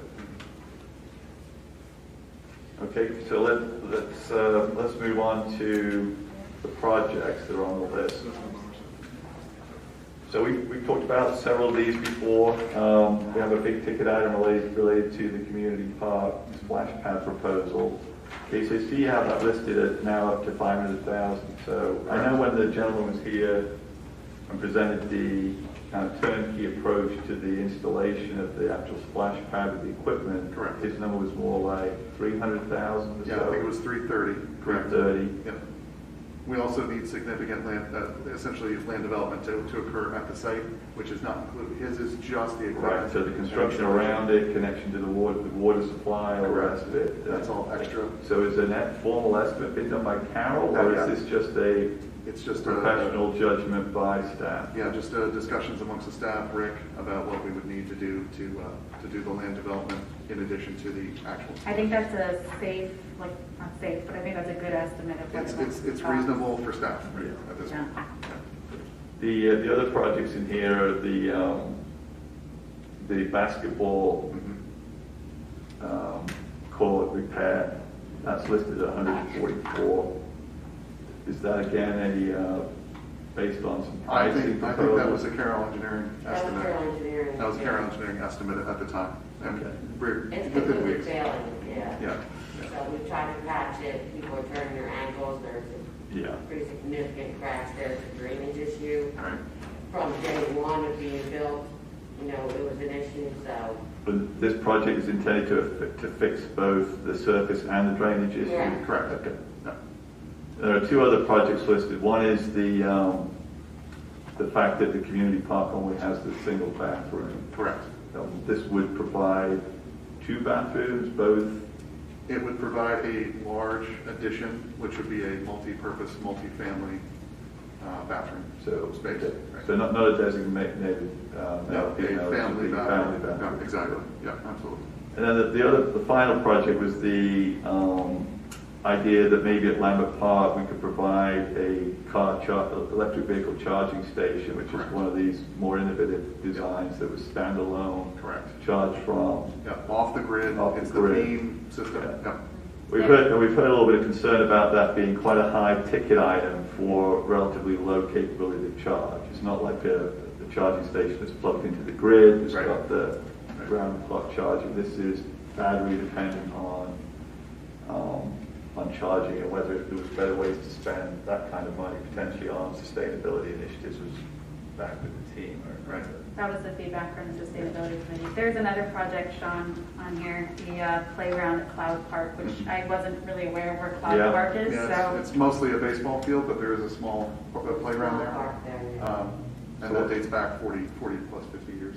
It's been there for a long time. Yeah, the baseball field, The playground, no, we've only been there maybe 20 years. So it's coming up for replacement in the next 2 years, but right now, where it's located, it's an old railroad track bed, so we get all the runoff of the water, and there's a house and a drain, so all the mulch is washing out of the playground every time we just get a huge rain. It's not just a normal rain, so it's something that Dave wanted to look at, moving the playground from one area to the other area, to another area, to avoid that issue. So is the equipment okay, though, in good shape, or does that need replacement too? You'd have to replace that. So it's just basically starting from scratch? Exactly. Yeah, and relocating it. And playground equipment has a definitive lifespan. It does. Because once you get past that lifespan, then it becomes dangerous. We have to inspect it every day. But then we could have injuries and we don't even want to go there. Like I said, it looked on Google Earth, the equipment looked pretty good, although the photo was a year or two old. But if it's in the wrong spot and flooded out, and you have mulch, it's not a particularly... Okay, so board, you know what the projects are. What are your questions on what to continue to move forward with as part of the budget process? I'd like to ask another question. Only back to the electric vehicle charging station, 95 grand. Why do we have to consider one that would be off-grid? Why not just go with one that would be, like we've already had installed here as well as the community park? I think we got them done for like 8 grand after we got the grant for the VW payout. But why do we have to put 95 grand towards an electric charging station when we can do it much cheaper? We'd have to run electric all the way from, we'd have to run it about 300-400 feet from the skate park building, which means you'd have to tear up curb, sidewalk, paving. So you're going to exponentially increase the price of this project anyway if you put in a traditional system. Is there any other location in that park area where we can install it? We don't. No, there's all that. No, because you have the traffic circle, and you're still running at 300, probably 300 feet from the park shack, just to get past the traffic circle there. So there's no parking area to have it near the park shack. So, I'm sorry, Jim. What did you say, Hugh? I said, why put it there if it's that expensive? Well, we're suggesting that we don't move forward with it at this price. But given its limited capability, if it was capable of charging up 6 cars a day every day, and maybe a different thing, but it doesn't have the capability of a... Well, yes, so the actual numbers are 265 e-miles per day that it's capable at full charge, and it can charge up to 6 cars. So technically, if one car were parked there and wanted to charge, it could do it, but that's not how it's, you know. Yeah, and that's not the intent of this location. It's for the skate park people or the dog park people to top off their tank to get home. It's not an all-day. And even the one over here, it's a 2-hour maximum, or else they get to start being charged extra for parking their car and taking up the space. So it's strictly for topping off their tank. It's not for an all-day charge. And that's not the kind of visitors we get anyway to Lambert. They're there for an hour and they go home. So. Okay, so what I think I'm hearing with the board is that maybe we should postpone or at least rethink and take it off the list for 2022, the EV charger. I think the Sustainability Committee had some questions. Yeah. Or might appreciate looking into some other options even. And I support the making sure our amenities that we've already got at the township are suitable for use. So the basketball court, the extension of the restroom, and given the inflow of money we've had into restricted parks, I think a splash pad is something we should continue to move forward with the design on. I hope that, maybe we can get it for, when it's all said and done, a little bit less than 500, but, we have been supportive of it to date. I do have one comment. I sent you the request from the Sustainability Committee earlier this afternoon. They are asking for a spigot to be installed when all of that is open to a site that can be used for a community garden. So, like I said, that site has not been determined yet, but they figured if it's all being worked on, then maybe we could run a pipe and consider putting it somewhere We can extend water from the bathroom or wherever. Yeah, I think it's part of your overall design. If you're looking at what you need to do to the new bathroom, the splash pad, fill into it, where would the community garden be, and make sure you kind of plan that any water supply to that would be not having to go back to square one. Right, exactly. It would be nice to consider all of these together, come up with a good plan and design. Include that in the scope of the design. Design, sure. So I just want a question during community park sign is in for this for 2022? Yes. Okay. And will we have an opportunity to learn more about what it's going to cost and what you're going to be utilizing it for?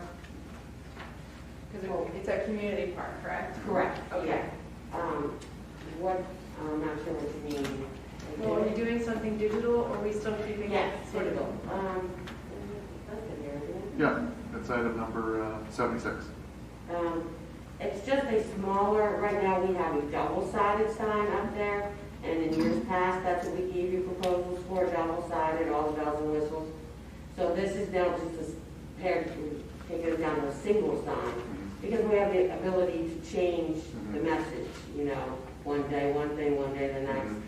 So, So it's not you know, $50,000. very simple, yeah, it's very Yeah. simple design. So it is Oh, it still is. It would have been 100 if we went with a double sign. I'm sure this question's been asked before, but since it's digital, it's gonna be lit. Does it go off at a certain Yeah, time? I think we can Right set now, it. we have the light going off on that one at 10 o'clock. Right, yeah, we can shut it down at 10. We can shut it down for whatever Yeah, we schedule put a you want. timer on and set it to anything you want. Okay. And as far as, I'm sorry, actually, what were you saying about the spigot? So the Sustainability Committee has been working on coming up with ideas for a community garden. Okay. It would be, I don't really know, we haven't, laid out the exact design yet. We'd probably work with staff to do that. I don't know how big it would be, but we were figuring if we could put it in a community park, it would be raised beds, it would be tended by volunteers, that we could have some water tied in from either restrooms or the splash pad. You're not considering the dog park as a location anymore?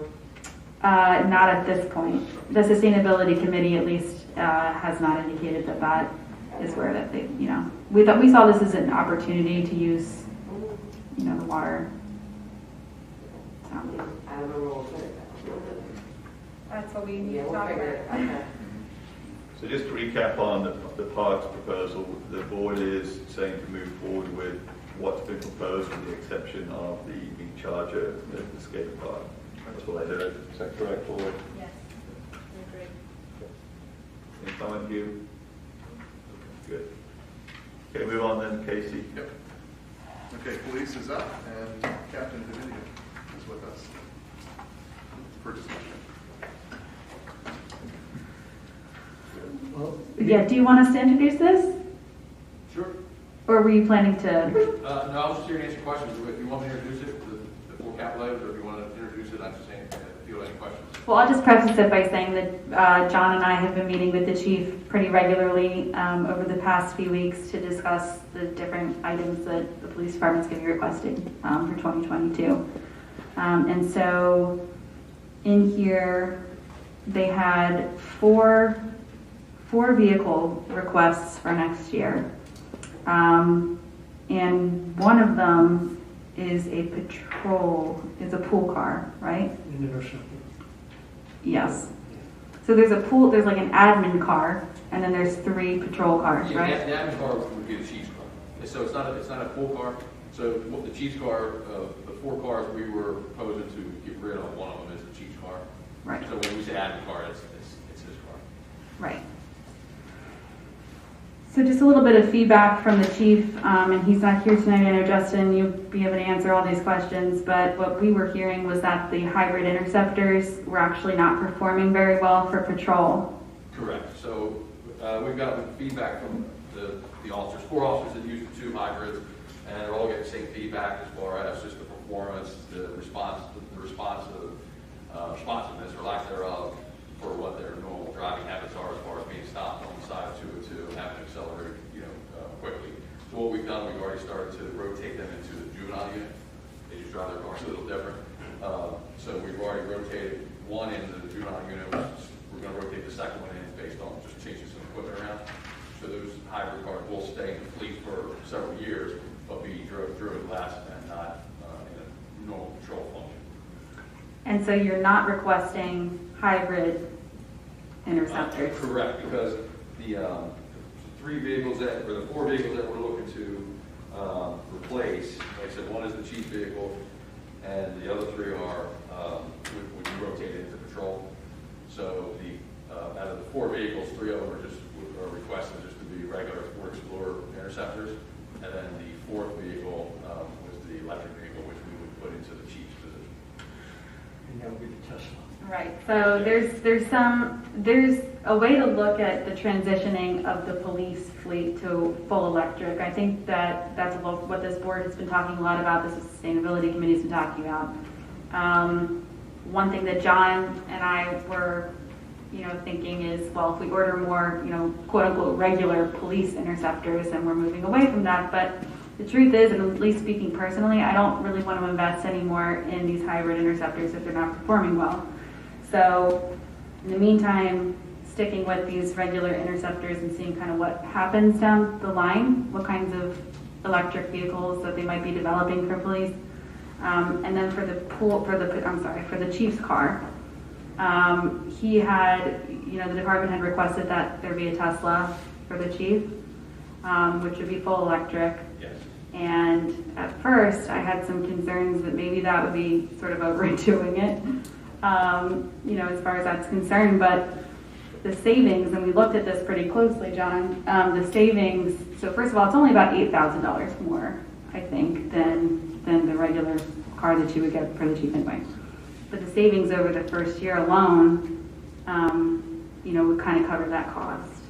And then, maintenance and just the life of the car. So you can really do the math on that, and I think that it might make sense to consider that. Yeah, I'm familiar with the total cost of ownership for an electric vehicle like a Tesla over, I'll say 5 to 7 years. I don't know whether it's shorter than that, but I certainly know that once you get to that 5-year time horizon, they are cheaper than a gasoline vehicle. So the chief normally keeps his vehicle how long? 5-6 years? I mean, what's the schedule on this? This one looks, you said with the chiefs, I believe it looks like it's a 2012. So Currently, the chief vehicle is 2015. 2015. Yeah, so it's we're going on 6 years. Yeah. And a few considerations, we took or a few facts we took into consideration. A, geographical location now from residents. Like I said, it's not driven like patrol vehicles driven, obviously. And another thing to consider too is why we put it right into a patrol fleet is because there's still a lot of testing on it. There are a few agencies around the country that are doing it, but they haven't fully tested over a year yet as far as the electronics, as far as the lights, the radios, the sirens, and so forth. So we have gotten some feedback from a particular agency in Connecticut. It's still pretty new to the jury's still out, if you will. So, and even talking to some local installers, they're not prepared. They're sort of deer in the headlights when we talk to them about it. So they're waiting for the technology to advance and filter down to them as well. So I think it was a perfect situation because the reason we thought that the chief vehicle would be a perfect opportunity to do it is because all those things, he doesn't drive the same way patrol officer does, the geographical location as far as residents, and we don't put near as much equipment in his vehicle. Is there any unique special equipment that is fitted into his vehicle, and do we know the Tesla would accommodate it at this point? So yeah, so there it's a very light version of Mercy lights, very low voltage, and yes, we've got some we have some paperwork from that agency in Connecticut that has a little bit more than what we would put in his. So far it seems to be working out. We've spoken to the Tesla dealer and the engineers at Tesla, and along with our local installer who we've been in touch with, and installer connected. So comfortable enough to say we put what do you call it, undercover, a small siren, and enough lights to get by. And when would this vehicle be charged here at the station? Correct. The Chief Carroll? For the depot. Okay, his residents also, does he need to be able to? Yeah, there's an adapter, a 110 adapter we could use, but I'm not sure if we would even advance to that because of his license, because of his geographic location for the building. Okay. Just to follow up from Ashley's comments there, discussions we had with Chief Carroll, we're going to go ahead and he's requesting 4 vehicles originally, and we had discussion with him about what's the algorithm for determining changeover for a vehicle, and it somewhat varies between 5 years. It's a combination of age as well as mileage. The one vehicle here, 123, that definitely needs to be replaced, and that's the one that would be replaced in this year, as well as the next one, which is 126, and that thing there I think was a 2016. It had quite a few miles on it. I think it had 107,000 miles on it, and I believe that's the one that will be replaced with a Tesla. And then 5235 and 5234, which are items 129 and 131, those are relatively recent vehicles. I mean, they're 2016s. The number 35, 5235, that has 71,000 miles on it. 5234 has 72,000 miles on it. So we talked to the chief about just replacing one of them at this time, and pushing the other one back into the following year. So basically what we're talking about then is replacing 3 vehicles this year, one of which would be a Tesla and 2 of which would be Interceptors. And he seemed to feel that he could live with that. Thanks, John. Any questions on that from other board members? You, Ryan? I think that 3 is good. Great. And then, Justin, the other 3 items here, I believe, are what, as I've referred to them earlier, these are capital maintenance items related to equipment that needs to be periodically upgraded and maintained. So, for example, the server hardware, the case cracker system on the first floor, and which I understand, but could you explain a little bit about the speed display unit? I know it looks like it's coming up on 20 years old, but what's the issue with that? Correct. So we purchased it in 2003. It's the speed trailer, we call it, a display board. The officers can use a hitch, take it out to certain areas, just like the Township has. There's a little bit nicer than others. So it has a one-line display, scrolling display. It's just outdated, the display is, but the radar sign that displays your speed does not work anymore. So we pushed it off, we sort of kicked the can on a little bit for probably about 5 or 6 years now. And now that we can't, it's clearly out of warranty, but we can't get anybody back to fix the radar portion of it. So we can put the sign out now, but it's only a very slow scrolling display. There's no speed to be displayed. So it defeats the purpose of half the purpose of the sign to put it out. Yeah. So if it was functional, would you be using it a lot more than the non-functional one you have? Yeah, absolutely. So we use it as a passive enforcement. Yeah. There's areas, obviously school zones, there's a lot of places we put, especially at the beginning of school year like it is now, but places where, we get some residents' complaints, the officers will go down there, and it's maybe the perception and reality isn't maybe what the complaint is, or it's a very spread out period of time throughout the day. Snutter Ave is a place that we put a lot between Matlack and South High Street. That would be a good example because the line of traffic is all day, but it's just a sporadic time, mainly based on the university traffic. So we put places down there. So yes, it's not being used much at all now because the speed doesn't display. Yeah. The only time we may be using it is for a message, but like I said, because of the technology is 20 years old, it's a very slow one-line scrolling message. Okay. Is the board okay with those 3 items we just discussed? Yeah. Very good, thank you. So there's, I guess, On this one? I just wanted to make a note of something because it's not reflected in his budget.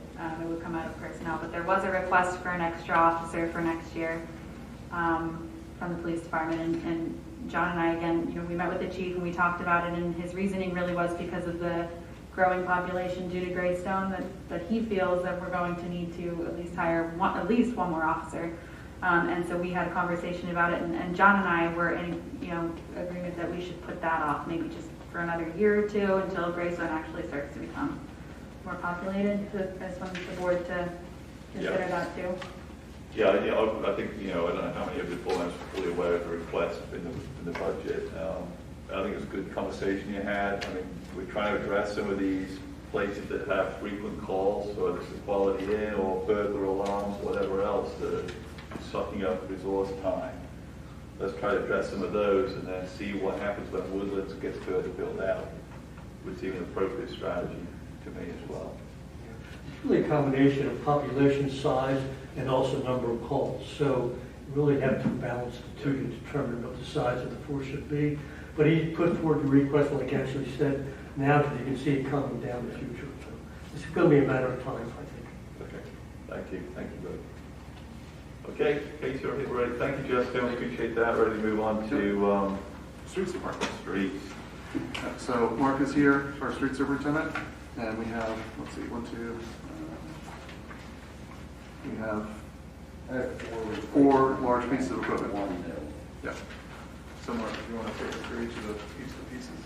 Well, maybe we can try to focus in a little bit. I know the board had previously discussed, and John had challenged the Caterpillar track unit, the mini hydraulic excavator. I think we had an explanation from Dave around where he was with that and the trade-in value that he would get from it. So I know at the last time we talked about that, we said to keep that piece in, and it's still in here today. So unless the board's changed its mind, maybe focus on the other items.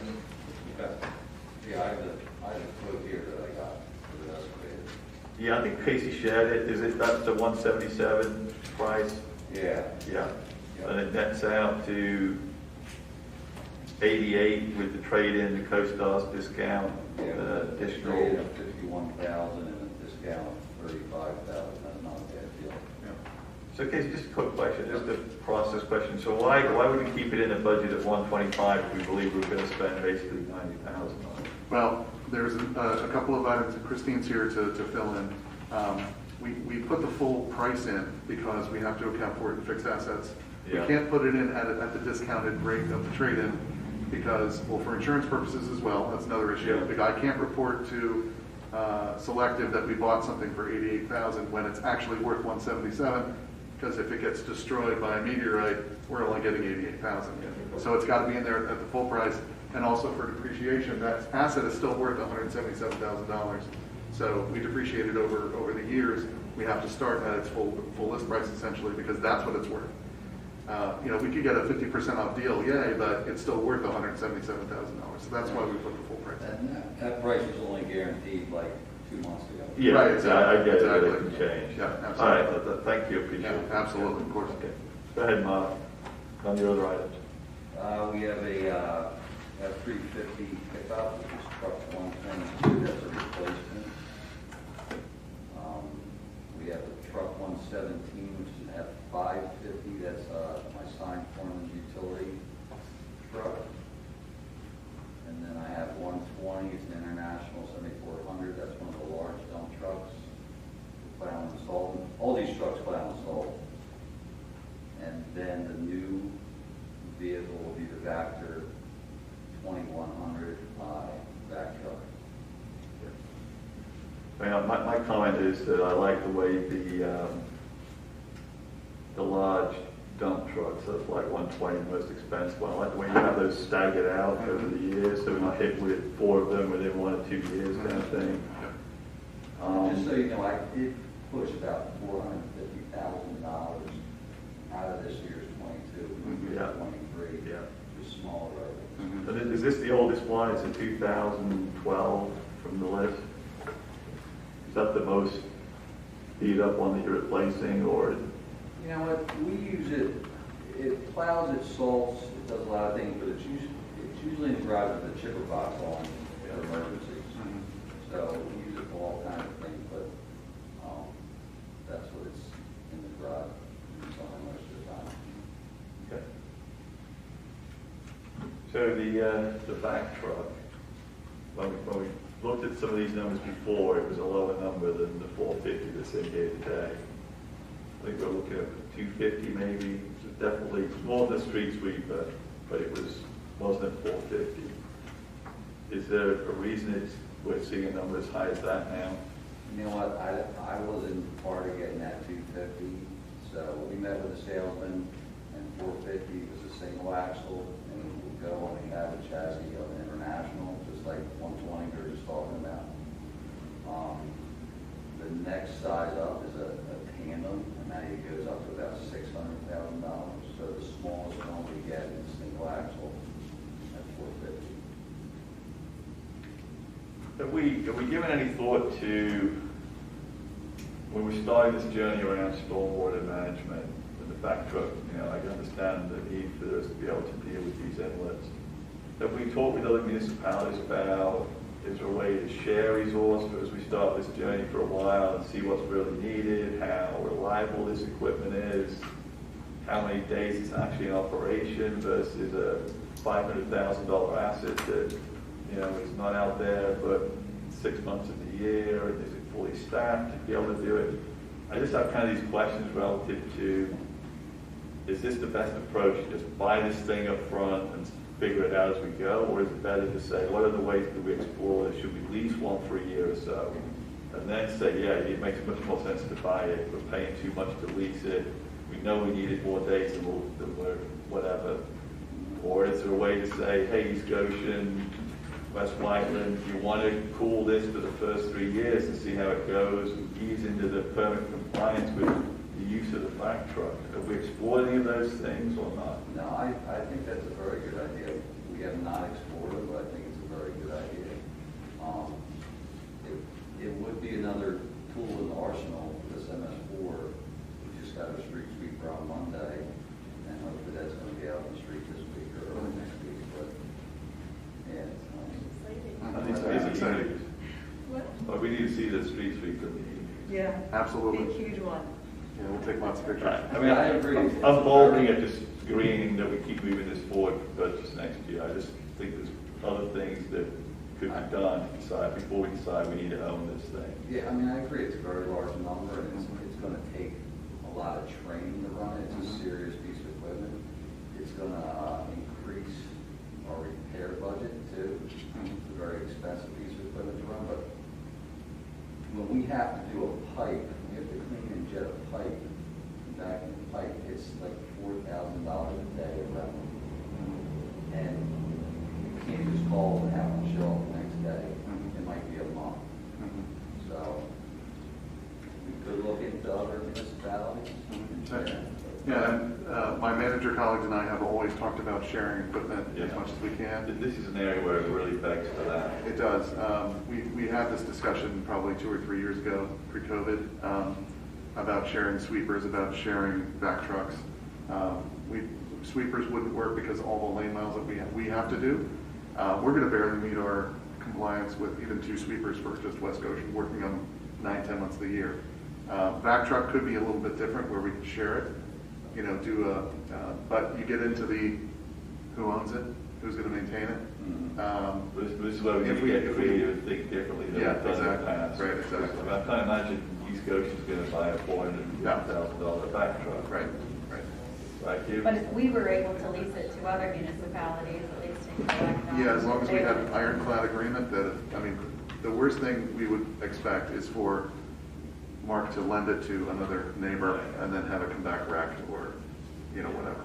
So we'd have to have an ironclad agreement, but we can definitely explore that. And you're saying that contracting out to another company, it's not the kind of thing that will show up when you need it the next day? No. It's not the kind of... No, it can take up to a month. But right now, we don't have this capability.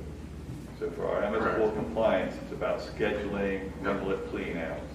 Now, we could schedule 20 inlet cleanouts with plenty of notice and pay whatever it is for that. Hopefully, we get a deal. It wouldn't be $4,000 a day, it might be $3,000.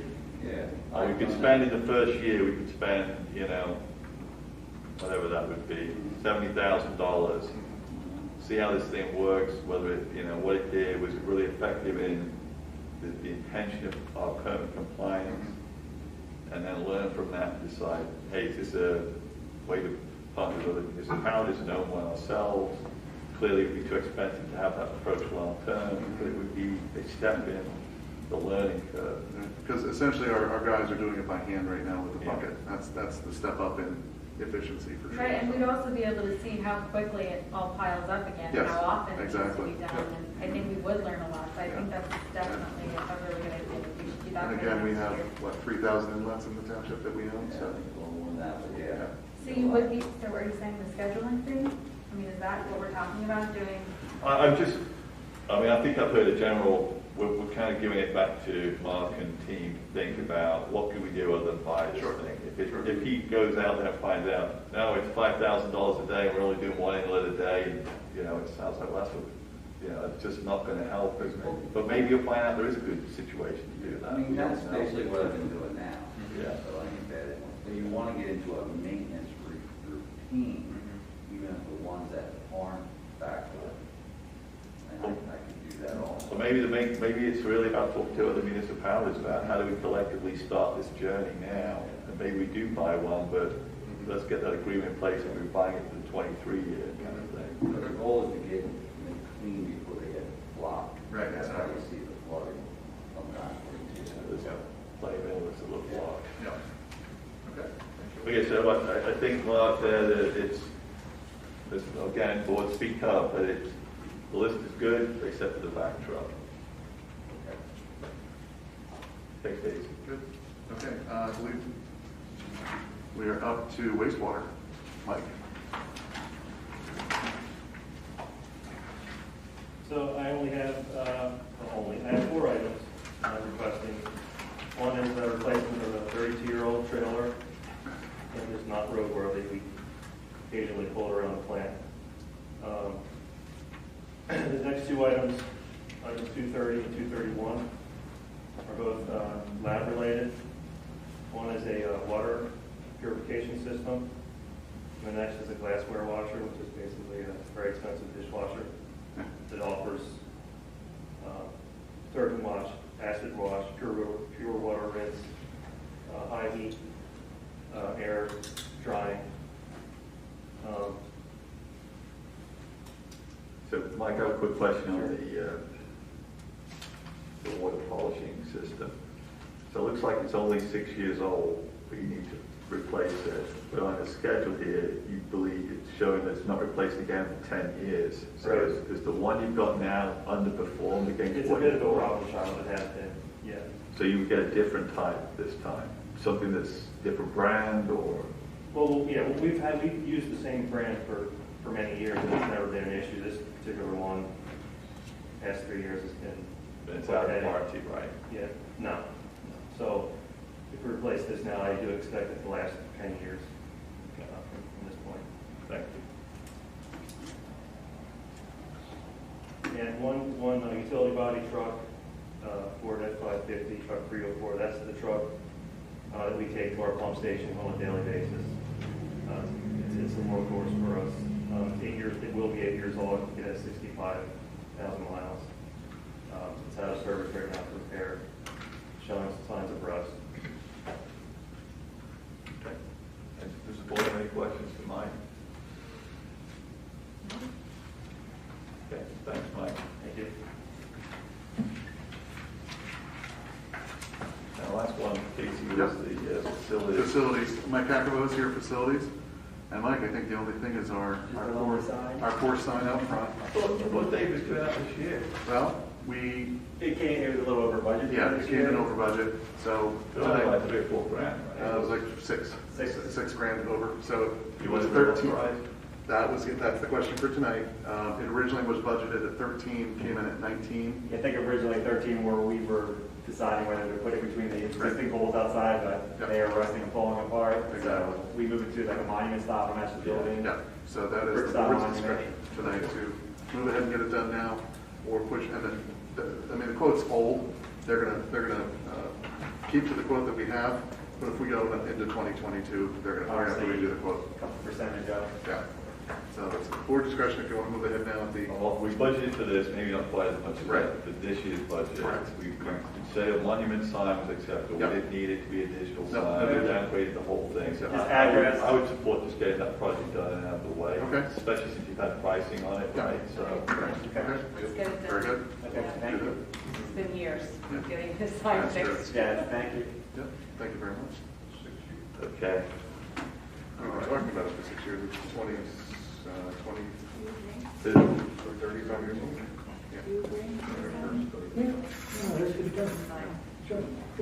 So just to the department heads and staff and Christine, are you clear? Have you got enough direction from the board around the capital items to include in the budget that we'll be looking at in November and December as we move to formal approval of it? I think I'm good, other than the only question I had was about the splash pad, because I know we had a little bit of staff discussion about potentially being able to get a grant for that. With the capital total at what it is for 2022, I'm not quite sure that we're going to have enough money in restricted parks to cover this total amount. We're still going to be a little short, I think, unless we get a grant, like we had discussed, to cover a portion of that splash pad. Or the alternative is the the balance of what is not available in the restricted parks fund can be paid for from general fund, just like the rest of the township capital. Chris and I are going to work on a grant application for the PAC. Yeah. And they're periodic, and I think we have one coming up that should be due, I think, early 22. I believe the county comes in February, they're due the end of February and announced in May. Right. And for a park of this size, I think you get 50% of the funding through the county grant program. So we've opted 50% match cash on our side, so we'd be a shoe-in, knock on wood, for 50% match from the county. Well, that'd be good. I mean, it'd be great just funding from restricted parks down and having Absolutely. it from general fund over to the grant. I just wanted to put out there that it might be a Yeah. possibility, depending on that grant amount, that portion may have to come from general. What would that portion be? I don't have that in front of me. I want to say, based on what we were looking at for the projected cost for 2021, maybe around 200,000, maybe a little less, a little more, depending on what the final numbers come in at, but we're a little short. Okay, so for the purposes of what you're going to do for November and December, you're going to look at what we have in restricted parks, assume that project is moving forward, not backed on a grant, and show a movement into the restricted parks to pay for it, or? Yeah. Yeah, we'd have to do that just because. I just He's wanted to put budget it out there that it specific. may be, you know, not a total restricted parks Yeah. coverage for that, so. Okay, thank you. Next on the agenda is item number 6, discussion of 2022 Waste and Recycling Fund budget.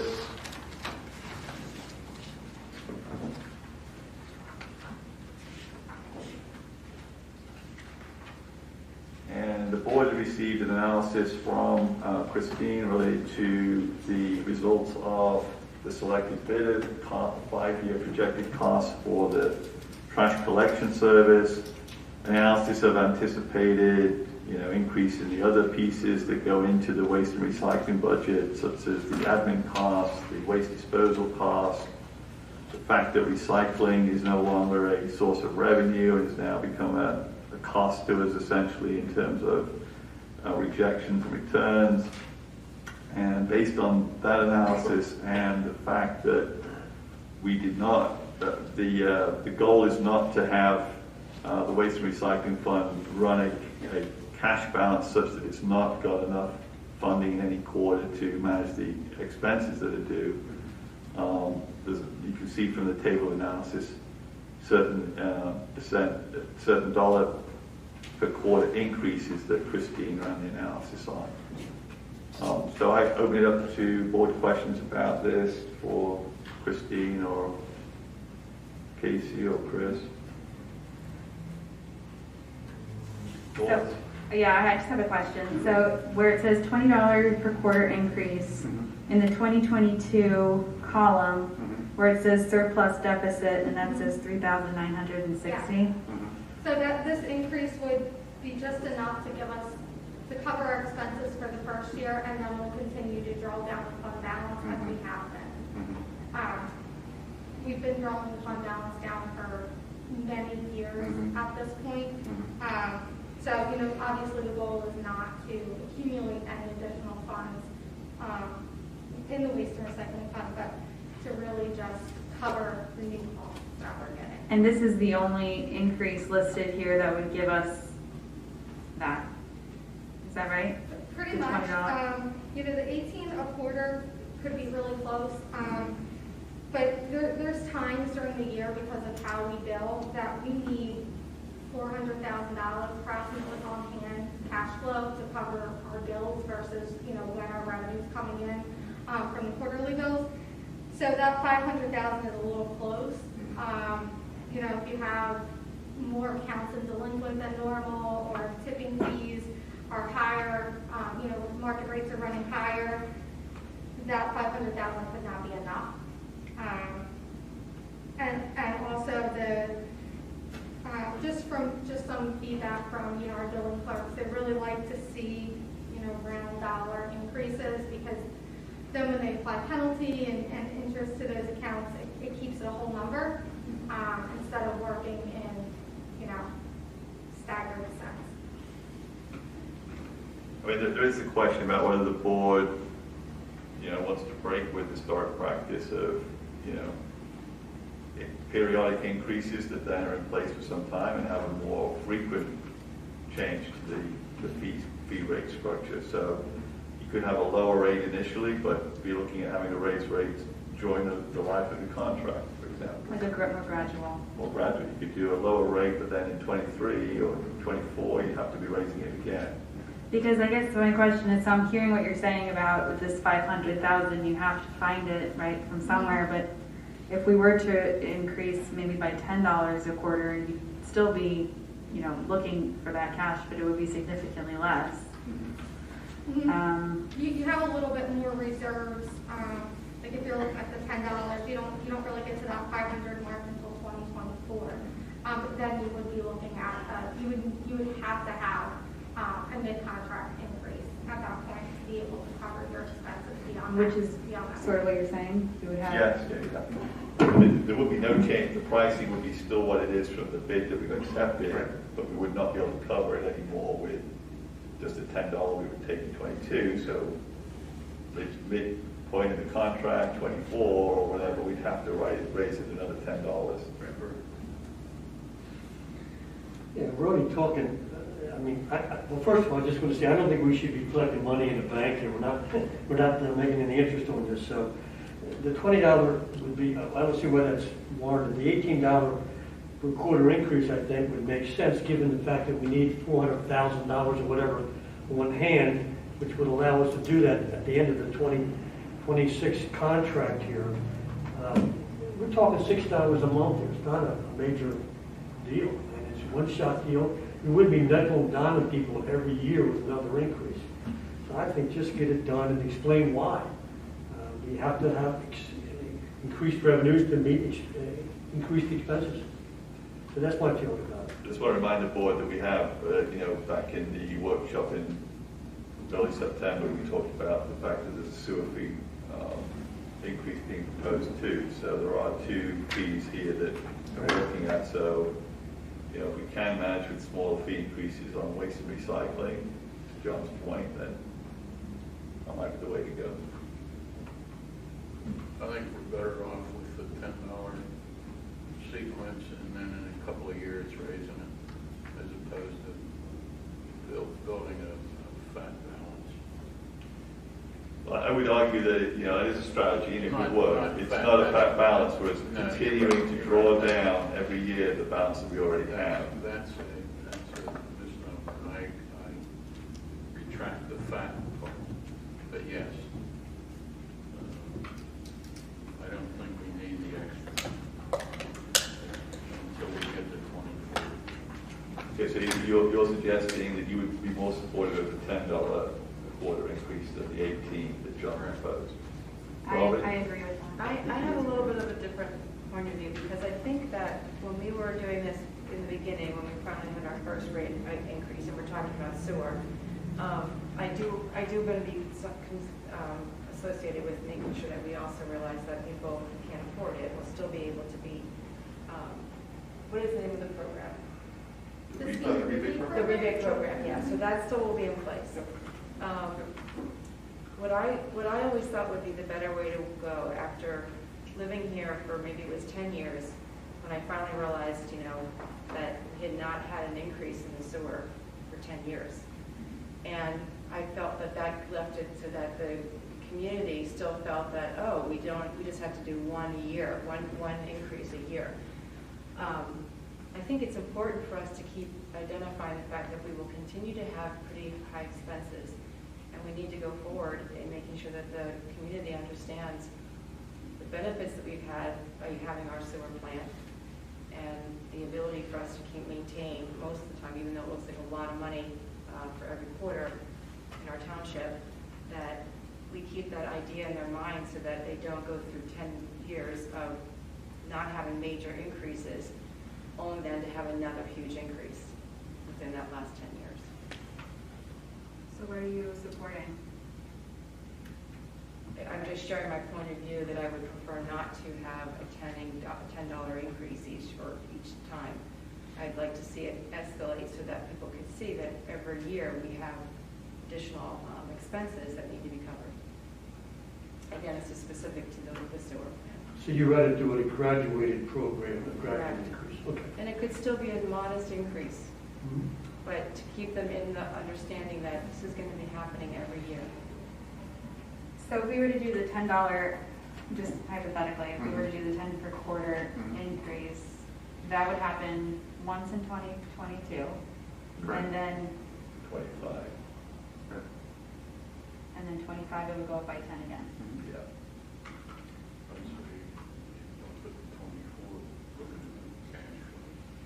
Well, 24, you get through 24, you still got the 580,000 ending fund balance, which is above the 400. So Yeah, she's, rather than pulling it real tight, 500 is what she says she needs, 4 to 500.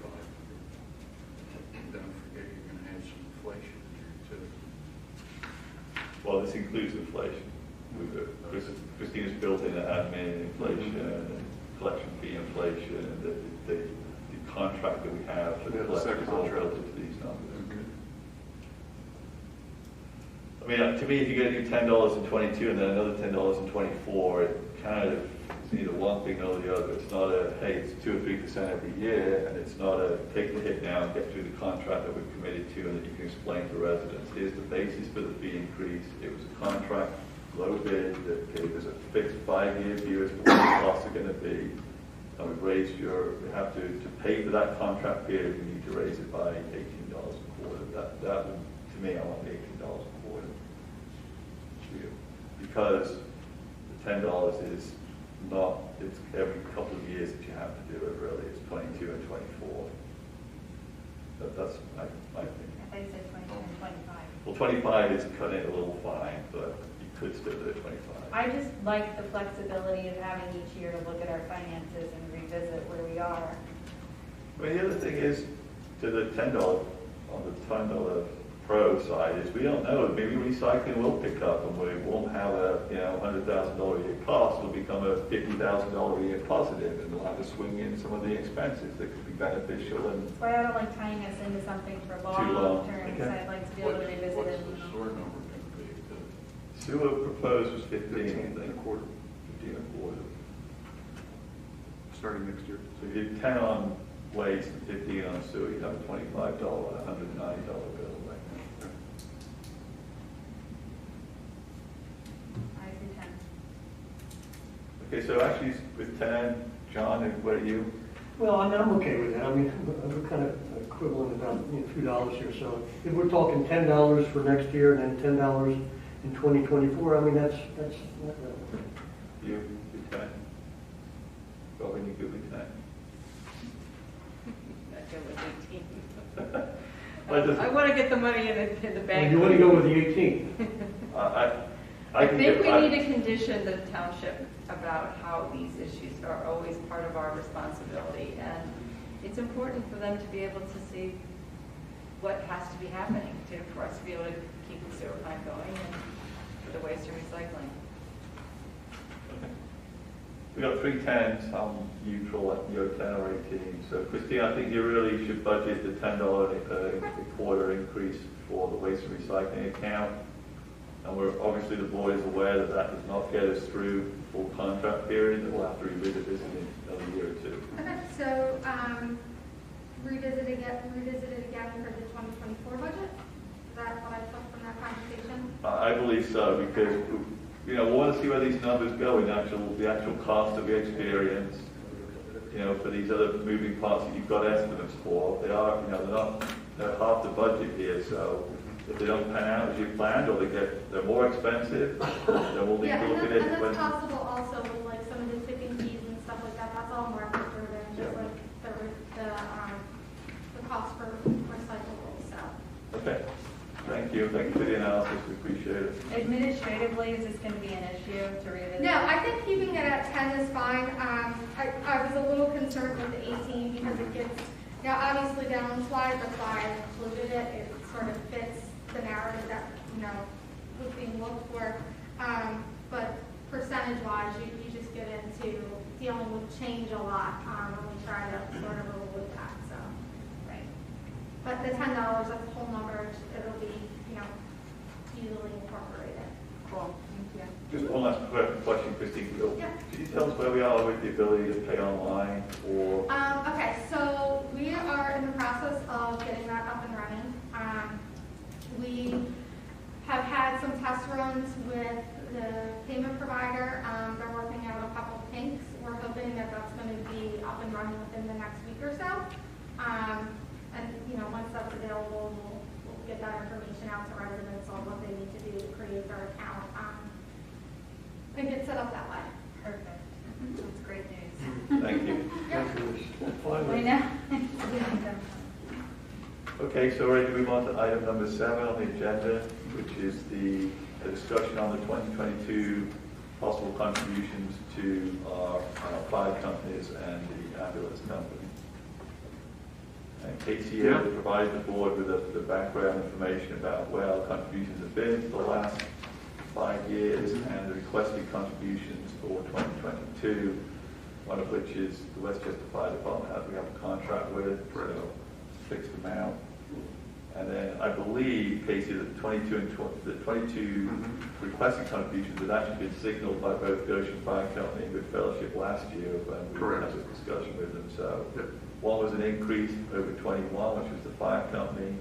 It's a 19% increase over what we gave them this year. And GFAC was asking for basically the same amount as we gave them this year. Yeah, and I actually have an update from GFAC. They recalculated their numbers with, they're trying to follow as close as they can our Westchester Fire Department contract, which means population, service area, et cetera, to come up with essentially their percentage of funding request. And with the 2020 census number just being released, they're increasing their request to just over 91,000 based on our new population number. Do you have a specific number? Yeah, hold on.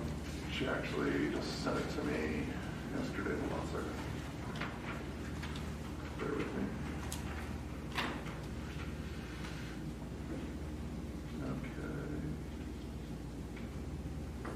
Okay, their new request is now $91,795. No change from Goshen Fire Company? No. So, board member comments, questions? When we had a lengthy discussion on this last year, we recognized that COVID had impacted the ability to fundraise, particularly for Goshen Fire Company. I don't know how successful their fundraiser effort was this year. It was pretty good.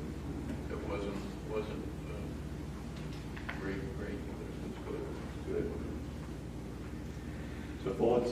Well, yeah, I would like to see, Goshen Fire Company, come before the board and give a justification for its increased request. For this year, their request is 19% over last year. And last year's request was 71% over the prior year. So I understand COVID, that was an anomaly year, but now we're moving out of it. And now the request is that amount they wanted last year plus more. So the request this year is 103% over what it was pre-COVID year. So I think it's time for the Goshen Fire Company to explain why. I understand there are increased expenses. Everybody's feeling that, but 103% over 2 years ago. So I think it's worthwhile to hear from them why they need this additional money. John, I know something about it, not a lot, but some of it's due to the population increase that they never took into account. And some of it's an increase in the cost of the equipment. That's really skyrocketed. And they didn't really increase a lot when they put in Station 56, which is the additional station. They have 54, which is out by Ellis Lane, and they have 56, which is up by 202 Boot Road. So they're actually running 2 stations out of there. They never bumped their request for a number of years because the fair was so successful. They really got looking at their numbers and what it was costing them to operate, and the fact that the volunteer levels are down. So it's a combination of a number of things. Understood. I'd like to hear from them though. Okay. So just as a recap from when we discussed this back last year, Casey, you provided this information again. It's just a reminder to the board that the township is essentially divided, with Westchester Fire Company providing fire service to the western half of the township. So I don't know how many residents are in the western half. When we say divided, maybe there's more population there or not, but clearly, if it is roughly 50-50, let's just assume that, with Westchester Fire Company, our contribution is $346,000 of that. Then Goshen Fire Company provides fire service to the eastern half of the township and also provide the basic life support, BLS ambulance coverage in the eastern half. So to me, we get more service, supposedly. Again, I don't know whether it's resident-wise it's equal or not, but that is a key factor, obviously. And then obviously Good Fellowship Ambulance provides basic life support to the western half of the township and advanced life support to the entire township. So I do think John has a good point about we need to know more about where the funding status is of Goshen Fire Company. What is the model for the longer term? How sustainable is it? We've had success with FAIR in the past. They missed it for a year. Now we've moved to a different footing. Is that where it has to be, or what is the plan? Christine, I know you would like a little guidance to what to put in the budget. Is the board not ready to do that tonight? We just going to say for the time being, plan a budget that's flat with 21 contributions, or will only consider changes after hearing from from Goshen Fire Company? I think that's fair. You? I agree. My comment is I wouldn't go above 235, and they're asking for 256. Would you be comfortable with telling Christine that I can prepare a budget based on the 21 numbers and only adjust it after we've had a presentation from the fire company? Yeah, I would. Okay, let's plan on that then. So, Casey, you get, who's the chief over there now? Is still Grant Everhart is the largest person. He's the assistant chief, deputy chief. Okay, we'll have it, whoever most appropriate to come and talk to us. Which meeting would you like that to occur? Well, I'm happy for it to be at the regular October meeting. I won't be present, but we're all very familiar with this subject, and I'm certainly willing to watch the video and listen to what the board has to say. We won't be making a vote at that. That would just be understanding the case being made. So if you get into the October meeting, that would be great. We'll do. Yeah, with the understanding, we'd like to hear what the long-range outlook is from them. Sean said it's just going to be a continual request every year, and if it needs to be adjusted, we need to know. What is their long-term plan, a 5-year plan that they may have? Any other discussion on the contributions? Okay. Item number 8, moving right into the 2021 Foreign Fire Relief Distribution recommendation. Casey, do you want to walk us through that? Sure. This is our annual receipt from the Pennsylvania Foreign Fire Relief Fund in the amount of $176,606.34. These are taxes that are put onto foreign corporations that do business in Pennsylvania but are not domiciled here. John had a question as to the allocation. This allocation goes back, we don't know, 35, 40 years minimum. And it's based on the coverage area that we set up every January reorganization meeting strictly. But so it's based on that, but what is the factor? Is it number of residences or number of residents? It's the coverage area. It's the coverage, physical coverage area, the geographic area. The acres covered. Correct. Yes. Okay. And that calculation was done way before Christine was born. I mean, it goes back a long time. We're even having trouble finding. Yeah, exactly. We're having trouble finding the rationale for it, but that's what was relayed to us. Do you have any other insights, Hugh? I really don't. And we have never been questioned about this allocation from either any of the organizations on an annual basis. So what does the board think? You've heard the explanation of where we are. What would you think is the most appropriate way to allocate these funds? At the discretion of the township. Service area, I think, that's fine. That's exactly it. Well, just looking at how we're considering making contributions to the different agencies that provide emergency services to us. Pre-COVID, Goshen Fire is getting 9.6%, Goshen Fire was getting 24%, Westchester Fire Department is getting 63%. It's kind of like a flip from what we have now with this allocation on the foreign relief funds. And then with COVID, how we're considering increasing and changing and adjusting our donations on an annual basis.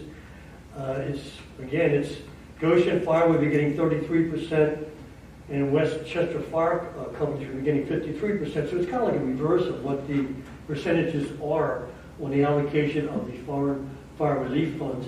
I'm just curious as to how the percentages came up, where they derived from. And you answered the question based upon the geographical area. But I wonder if that's the best way to determine what that allocation should be. Would it make more sense if we base it upon how they actually provided services to the township, the number of service calls that they provide? It was just a question I'm raising. It's not a principal point here. I'm just wondering if we need to revisit. But does that correlate? Would service area correlate with the number of calls? Not necessarily. No. But some of the background on that, John, I was just a peon at the time. Some of that had to do with also, besides the physical area, also the call volume and what was available. First of all, the source of the income is on the insurance, fire insurance policies that are written. So should you look at where those monies are coming from, number one. Number two, the restriction on those relief funds is that it can only be used for the safety of the firemen. So a correlation there would be on the call volume as opposed to other things. It would be the number of responders on those calls. So you need to get actual detailed information if you really wanted to do it correctly. Right. So in other words, you're saying it's the number of volunteers in each one of these agencies would be a determining, or part of the factor to consider. Could be, yes, and would be a fair split based on just on call volume. Would be as close as you get to. Well, is anyone making a recommendation that the numbers be looked at based on call volume?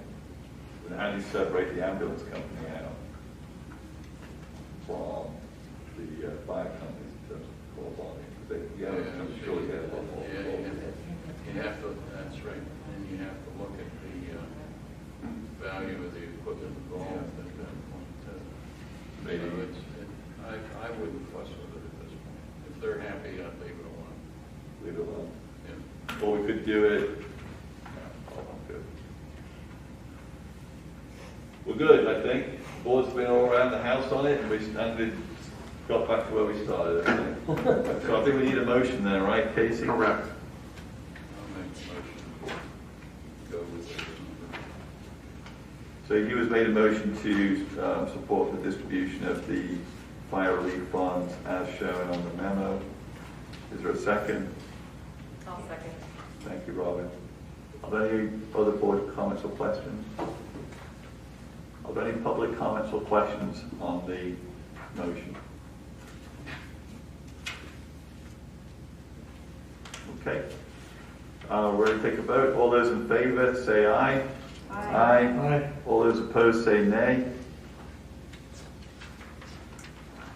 Motion passes 5-0. Next agenda item is item number 9, which is a discussion of a draft amendment to ordinance chapter 31, burning. Kristen. So I'm going to ask Bill to step in as well. He contacted me quite a while ago to suggest that there were edits to the chapter 31 burning, and he had prepared the first draft. I had looked at some burning ordinances for other municipalities, so then I took what Bill did, and I guess the main goal was that recognizing that during COVID, a lot of people were starting to use their outdoors more, and have recreational, smaller fires in their backyard for gatherings with their friends and neighbors. And your current Chapter 31 would have prohibited that kind of burning activity. So it's really just to recognize that that is something that residents want the ability to do, but that there may be, there should be some regulations on it to make sure that it's done in a safe manner. So again, a collective effort from both Bill, Andrea, and myself. I think you had some other input from staff members, but we looked at some other local municipalities that have done burning ordinances, and this is what we've come up with. So any board questions on the ordinance? Is there anything that needs clarification, or what's changing, or? I do have some changes. You do? From our conversation earlier. Okay. But I'll Why do you explain it so we go? Sure. So again, Kristen detailed what this was all about. We had currently our ordinance does not allow recreational burning at all. So it's in conflict with the fire code that we have adopted for the township. So we want to allow people to utilize their outdoor space and recreational burn.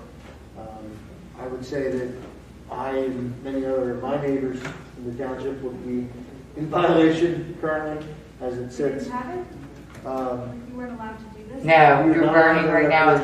You're literally a one-page ordinance that prohibits any outside burning. So basically, this new ordinance will allow recreational burning with restrictions. I spoke with Sean today. So under 31-3, burning prohibited, we would add E. So 31-3E. And E would say that recreational burning shall be prohibited on balconies and patios within a multifamily dwelling. We did not have that in there. That should be in there. So Andrea and I discussed that today. Say the sentence again, please. 31-3E. Right. Recreational burning shall be prohibited on balconies and patios within a multifamily dwelling. The next change. So hold on. So if I have a townhome and I have a patio that's strictly mine. Multifamily apartment building. Okay. We have to be careful how multifamily is defined, though. Under the building code, a multifamily dwelling is a apartment building. So yeah, it might not be a townhouse is a single family, is defined single family, attached. The single family dwelling is a single family detached. I mean, if you want to add more clarification. Yeah, we could. Just to make sure we understand. Because multifamily could be defined differently depending on what code you're in, so. The next change that I discussed through my conversation with Sean, we added under 31-4A, under setbacks, we added, so I'll read this sentence. Patio wood burning units shall be located at least 15 feet from any structure or property line. Patio wood burning units shall not be placed on a combustible surface while in use. So in that last sentence, we're adding the following. It will say the following under the change. Patio wood burning units shall not be placed directly on a combustible surface while in use, because the some of these fire pits that people can have are elevated and they're not directly on the combustible surface. So Andrea said by the scope of the code, that is fine. So we added the word directly. All in all, that is the only change through my conversations with Sean today and Andrea. But Andrea and I started working on this in May. So we finally are here at the finish line. Hoping we can get this approved by the next meeting, because this is not a zoning ordinance. Does not have to go to the county. So we could advertise this for approval at the next board meeting if the board so desires. Because we are coming into that, my neighbors already reached out, so let's get together this weekend. So I'll be in violation of the ordinance this weekend. But that's our intent with this change. I think that's excellent. Any other questions? Bill, Kristen? Kristen, are you okay with the language? I know you said you wanted to check into the definition. Well, I just want to make sure that multifamily, we're making sure it's not, if it's not intended to apply to a townhome, we should probably define it in this ordinance, because I think multifamily, again, depending on if you're in zoning, building, there's multiple definitions for it. So I just want to be clear that we have our own definition in this particular section. Okay, but that will not stop us moving forward. No, not at all, not at all. Moving to Yep. bring this forward. Not a problem. Public. So you authorize us to go ahead and advertise it for the October 19th meeting? Yeah, so I need a motion to that effect. Sure. Thank you. Actually, a second. Yeah, I'll second. Got a motion and a second to move this forward for advertisement for adoption at the October meeting. Yeah, is there any final board comments or questions? Or any public comments or questions? Go ahead, ma'am. You go first. You go first. Go ahead, Margie. Ladies before gentlemen. Oh, you come to every meeting. Yeah, I got a comment. Sorry, can we get your name? Can we have your name, please? Michael Scheller. Own the residence at 19 Turner Avenue.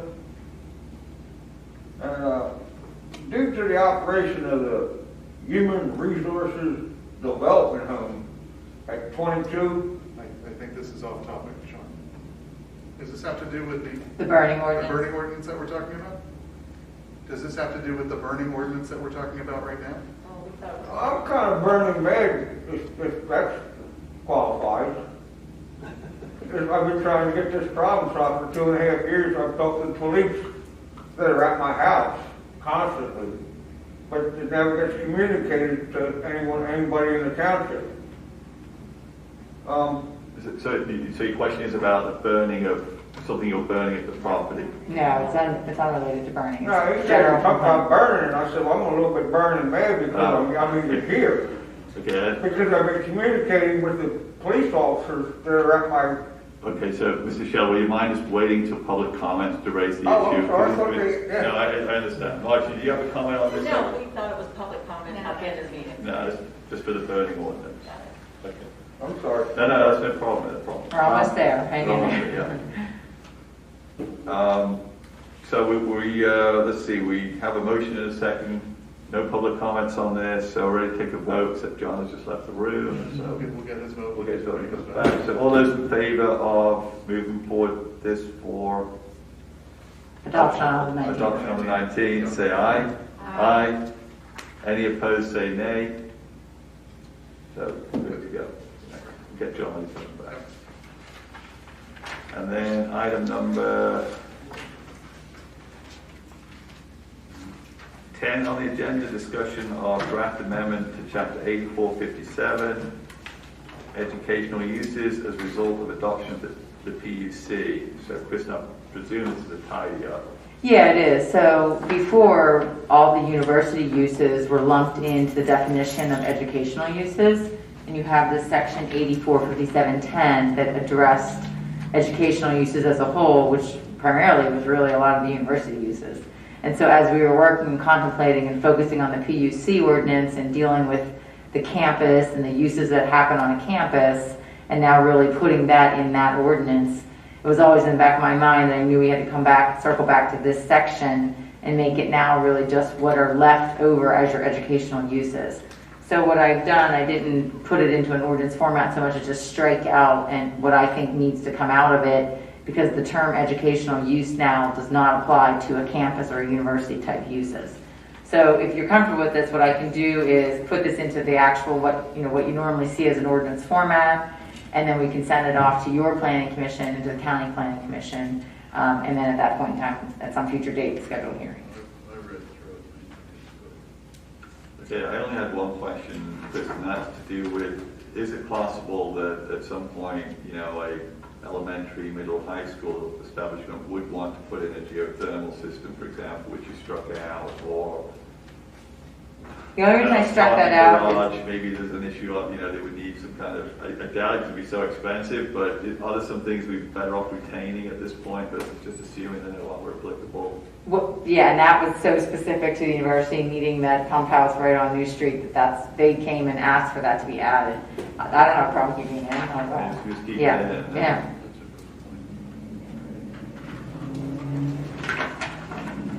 So we'll put this into an ordinance format and send it off. And this, I can move into the next one, because the next one is also a zoning amendment. Okay, let's just get John Okay. started. So John, we voted in your absence on the burning. Can we move it forward for the next meeting? Understood. You're an aye? Okay, thank you.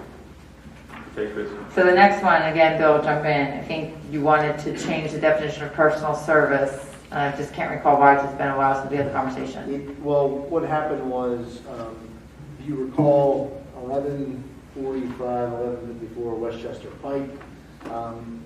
So under a personal service, it lists a photographer as what is a personal service.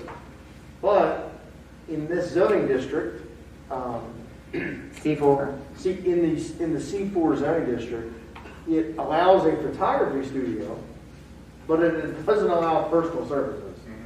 So this change will now allow personal services in that zoning district, because obviously the scope or the intention of this was to allow uses that are defined as personal services.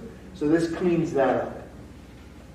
And then the last section, we added recently in your zoning ordinance a through lot and regulations for through lots. And I think, Bill, did somebody already ask you whether they could keep chickens on a through lot? They didn't ask, they already did. Okay, so this, again, this is sort of a cleanup that you allow domesticated chickens on certain types of lots, in certain areas on the lots. This adds the last sentence as far as a lot classified as a through lot is entitled to have domesticated chickens as long as the shelter for the chickens is located behind the principal structure. So that's the change there in that particular section. And because this is zoning, what I would do is lump this into the educational use edit and send all of that off to the county planning and to your planning. I guess since we need the 30 days for the review, we could schedule this for the November 16th meeting? Yeah, I would just wait to see, because we might get comments back from the county planning, you may want to make additional changes. So I think we just do it one step at a time, get the comments back. Hopefully we'll have them back maybe for your work session. At that point in time, we'll know whether we need to make additional edits. Do we need a motion then, Kristen, or? I think, no, just if the consensus is to go ahead and have me put it into ordinance format and send it off, that's sufficient. Okay. Board's agreement, right? Okay, good. Thank you. Thank you. Okay, next on the agenda is item number 12, approval of the bills to pay for the general fund, the sewer revenue fund, the waste and recycling fund, and the capital reserve fund. You have made a motion to pay the bills. Is there a second? I'll second. Thank you, Robin. Are there any board questions or comments on the bills that have been provided?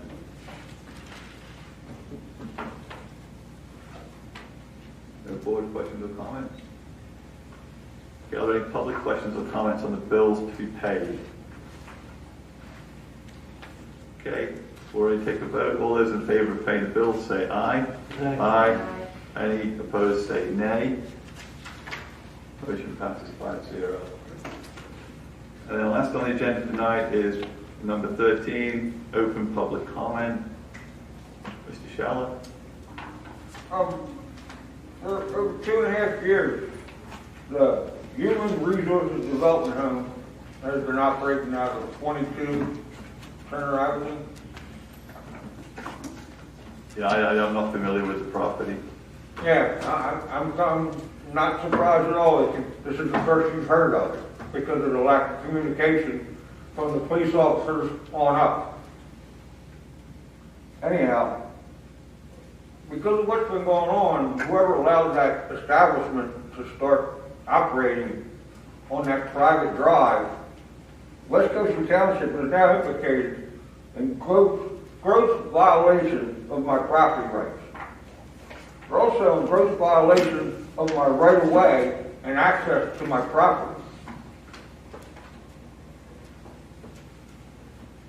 They're in violation of invasion of my privacy harassment, and disturbance of peace.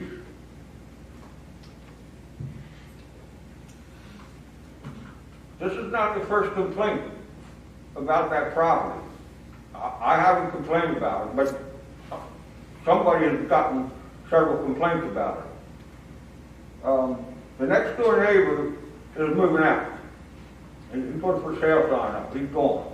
He wrote a letter to the county, and the county told me he was a bigot. I'm not trying to expand anything. I'm not trying to make money. I'm trying to protect my infrastructure.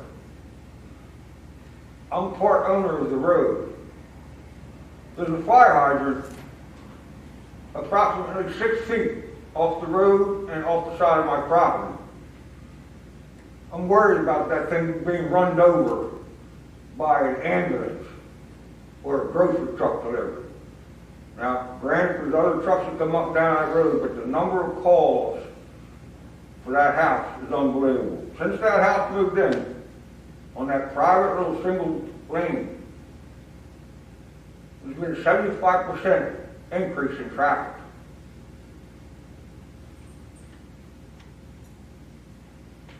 The extreme negative impact on the environment. And I can't stress this enough.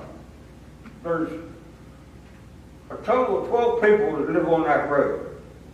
2 of them being on Paley Pike. But it's a no outlet. It's a single lane road. Ever since that house started operating, there's a never-ending, constantly changing cast of characters and strangers injected into our formerly safe and quiet, happy neighborhood. And I want to stress the word neighborhood because they're not our neighbors. They're not neighborly. It's a business running out there. And it brings in all kinds of people. And I don't want to be called a racist or a bigot like I have been by the police. But it's a tremendous problem.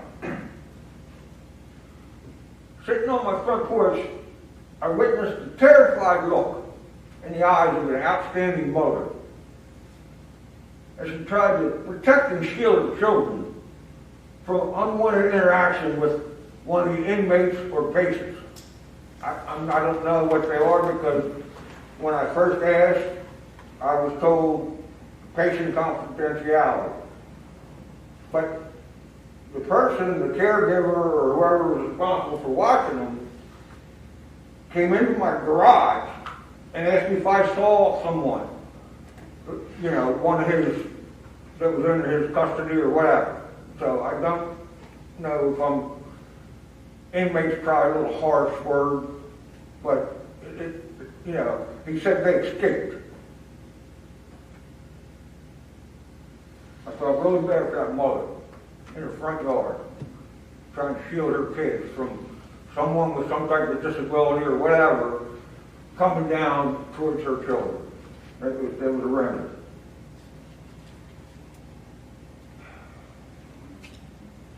Mr. Scheller, is that it? If you summarize basically what you would like to tell the board? Yes, I'm getting to it. I waited. I understand. I waited a long time at this meeting to get this across, and I want to make sure that I'm very clear on you know. I was hoping they would take the minutes, so this would be recorded, but I see that's going to happen. We're taking minutes. I'm just trying to be a good community member and stand up for our rights. And I feel like I would be remiss if I didn't report this blatant, obvious wrong thing that's going on here and continues to go on. I communicate this very cordially, politely to the police because they're there. They're on my property. The ambulance is on my property all the time. Sometimes there's as many as 25 calls a week for the ambulance and the police. I made several calls to Good Fellowship to try to get them to stay off of my property, my driveway mostly, even though I do own the property that the road's on. again, it's a private road. When the first responders show up, the ambulance team and the police, because of their policy, they can't shut their vehicles off, okay? There's a lot of cops there and there's a lot of ambulances there very often. Average time for an ambulance to be there is half an hour. That's a long time on a hot summer night when you're trying to watch TV or listen to your radio to hear a diesel motor run, along with the other cops or other vehicles. I'm wondering what the environmental impact is of that, of just the vehicles running on that little tiny private road. Mr. Shelley, I think we have the gist of your complaint. You're mainly complaining about the safety aspect of this neighborhood. Is that what your concern is? The safety, the environment, the whole thing. Let me get to it. I'm doing my best here. The negative impact on that environment, those 10 residents, or the 7, let's say, that are further down the road because it's kind of halfway, it's extremely bad.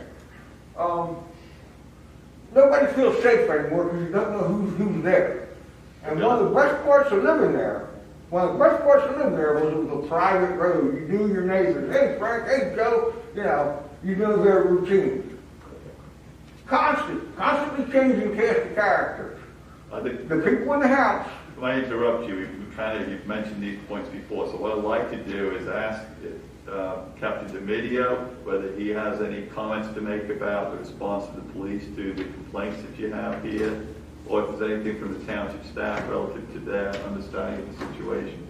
Mr. Webb. I would be more than happy. I spoke with Mr. Scheller the other day. This is a group home. Mm-hmm. Group homes are federally protected. They are allowed to be there by federal law. We cannot do anything about that. I had told him that. He did not accept that. He came to the township building and spoke with Chris. We can't even ask what the people are there for. They are protected by law. I instructed this gentleman that he should contact his federal legislators because they're the ones who write the laws, who force us to have things like this in neighborhoods. This happens with every group home that goes in. No matter where it is in the township, we have concerns from neighbors. But we are restricted. We cannot do anything. We can't stop it. It's going to stay there. With regards to his objection that he owns the road, I said, if you own the road, you need to speak with a real estate attorney and pull the deeds and see what kind of maintenance agreements are in place and all of that. Because if that's a private road, we don't have any jurisdiction on it. That would be for him and the other property owners who have easement agreements or whatnot to be involved with. But he wants us to make that group home go away, and we can't do that. And I told him that if we would take one action against that group home, we would be hauled into federal court for violating their civil rights. And I told him, I'm not putting the township in that position.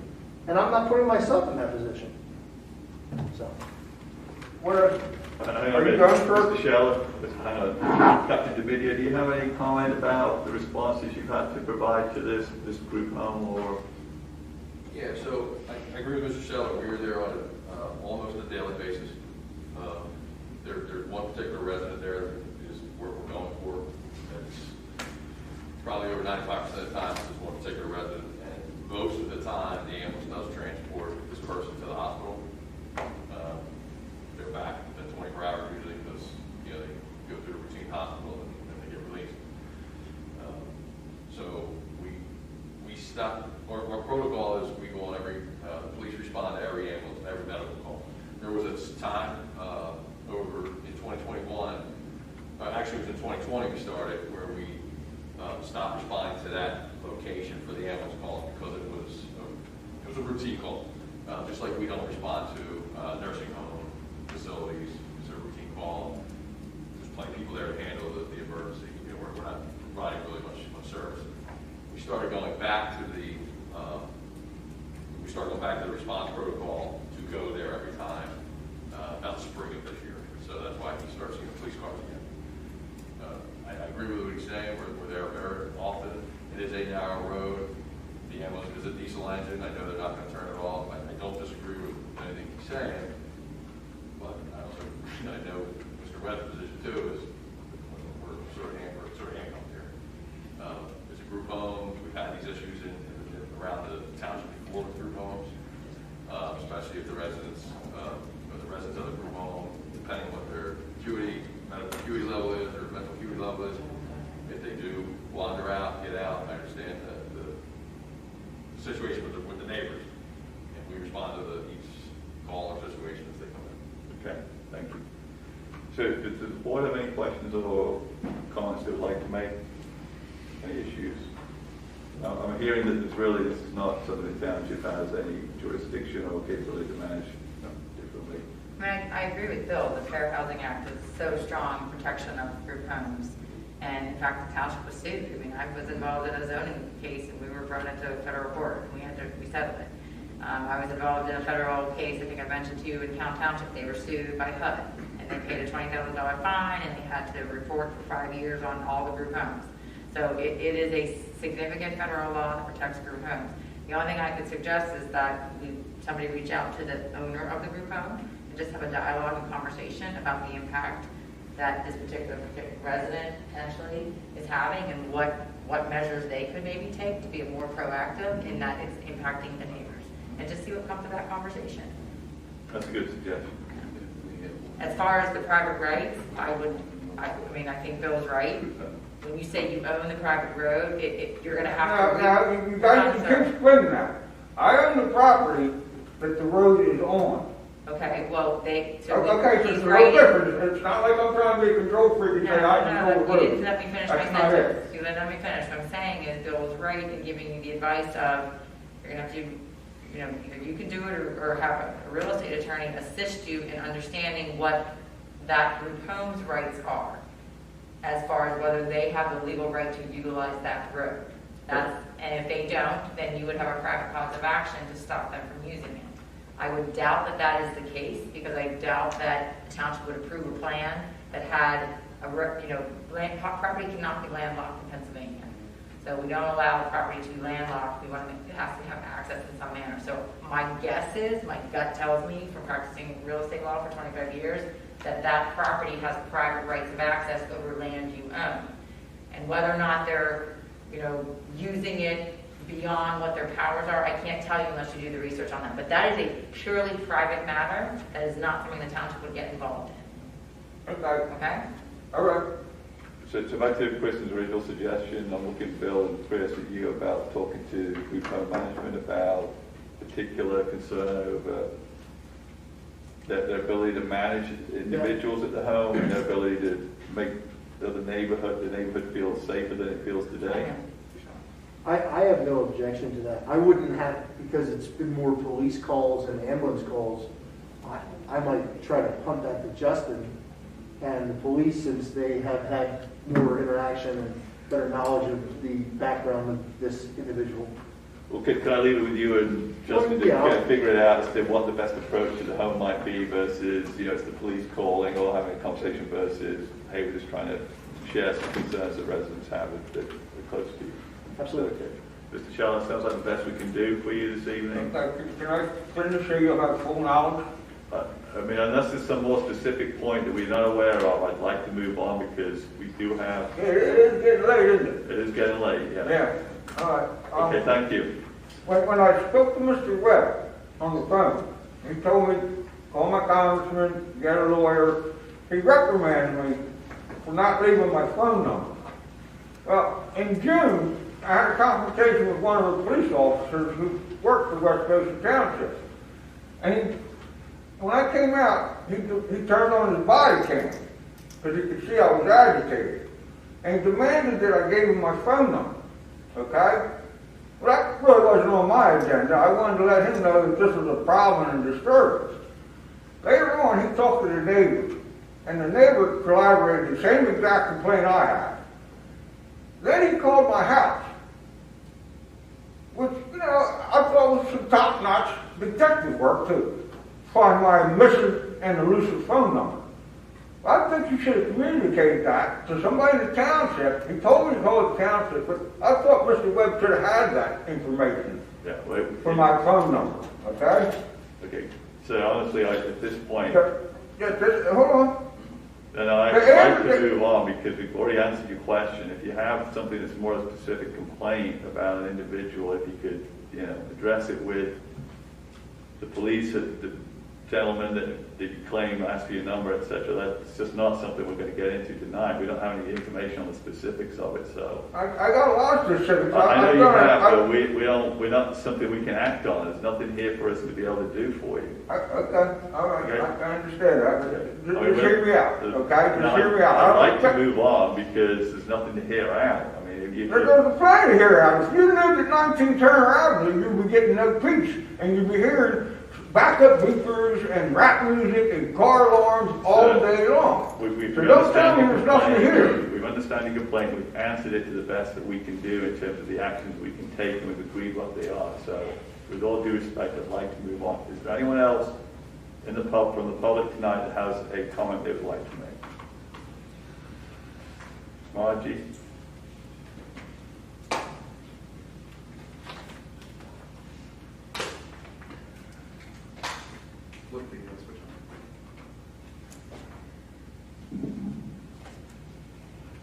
Good evening. Margie Swartz. Just a little history. The first meeting I attended in West Goshen Township was in August of 2013. And I came to make a matter known so it would be officially recorded in the record precisely for Woodlands at Greystone.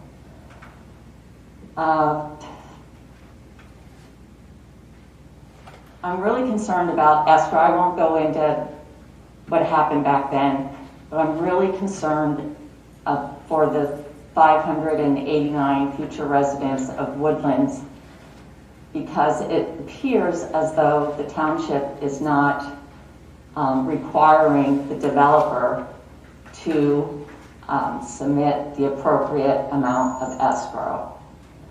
So I don't know if Ms. Camp can address it, or Mr. Webb. Address it. Okay. You're wrong on the law. So the NPC, what she's talking about is that there's grading and clearing going on for phase 3 before there is the phase 3 plan approved, recorded, and escrow submitted. The NPC doesn't say, first of all, you've approved the overall plan. They have all their outside agency permits. They're permitted to go and do clearing and grading. When we would need them to have approval of the plans and post escrow would be if they're trying to sell a lot in lot 3. And what the NPC says is that they can go ahead and do all the improvements before they record the plan. There's nothing stopping them from doing that. We don't have to require them to do escrows. If they want to go ahead and do every public improvement in phase 3 without getting the plans recorded and without posting escrow, they have the right to do that. It's if they want to record the plans and move forward with selling lots on that plan before they complete the improvements that are part of phase 3, where we have to require them to post the escrows. So they can go ahead and move forward, and what will happen is when they're ready to have you approve the plans, record the plans, at that point in time, we'll require developer agreements and escrows be posted for the improvements that have not yet been completed in phase 3. That's what the law requires.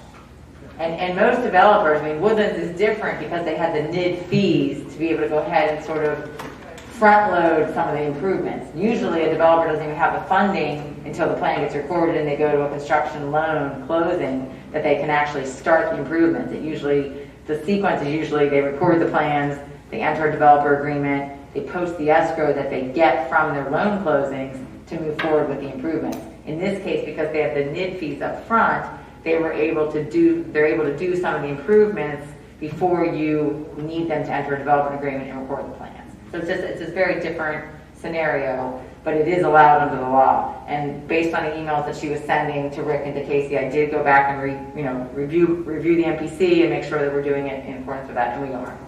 Okay, just So Margie, did that answer your question and give you the clarity that you needed? no, not exactly, because then I just started doing some research on the escrow that has been submitted.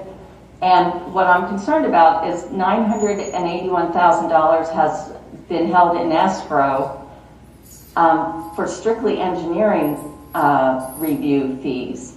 However, Woodland's budget is only like for $480,000 of engineer review fees.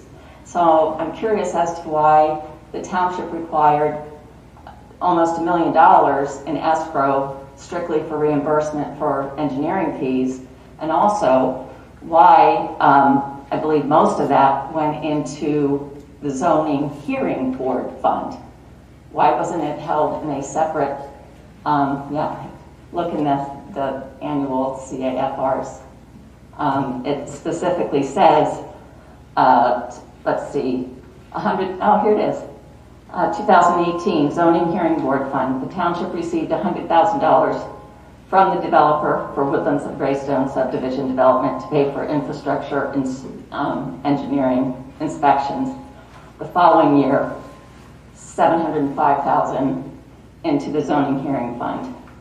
Oh, no, I'm sorry, excuse me. That was a separate escrow fund.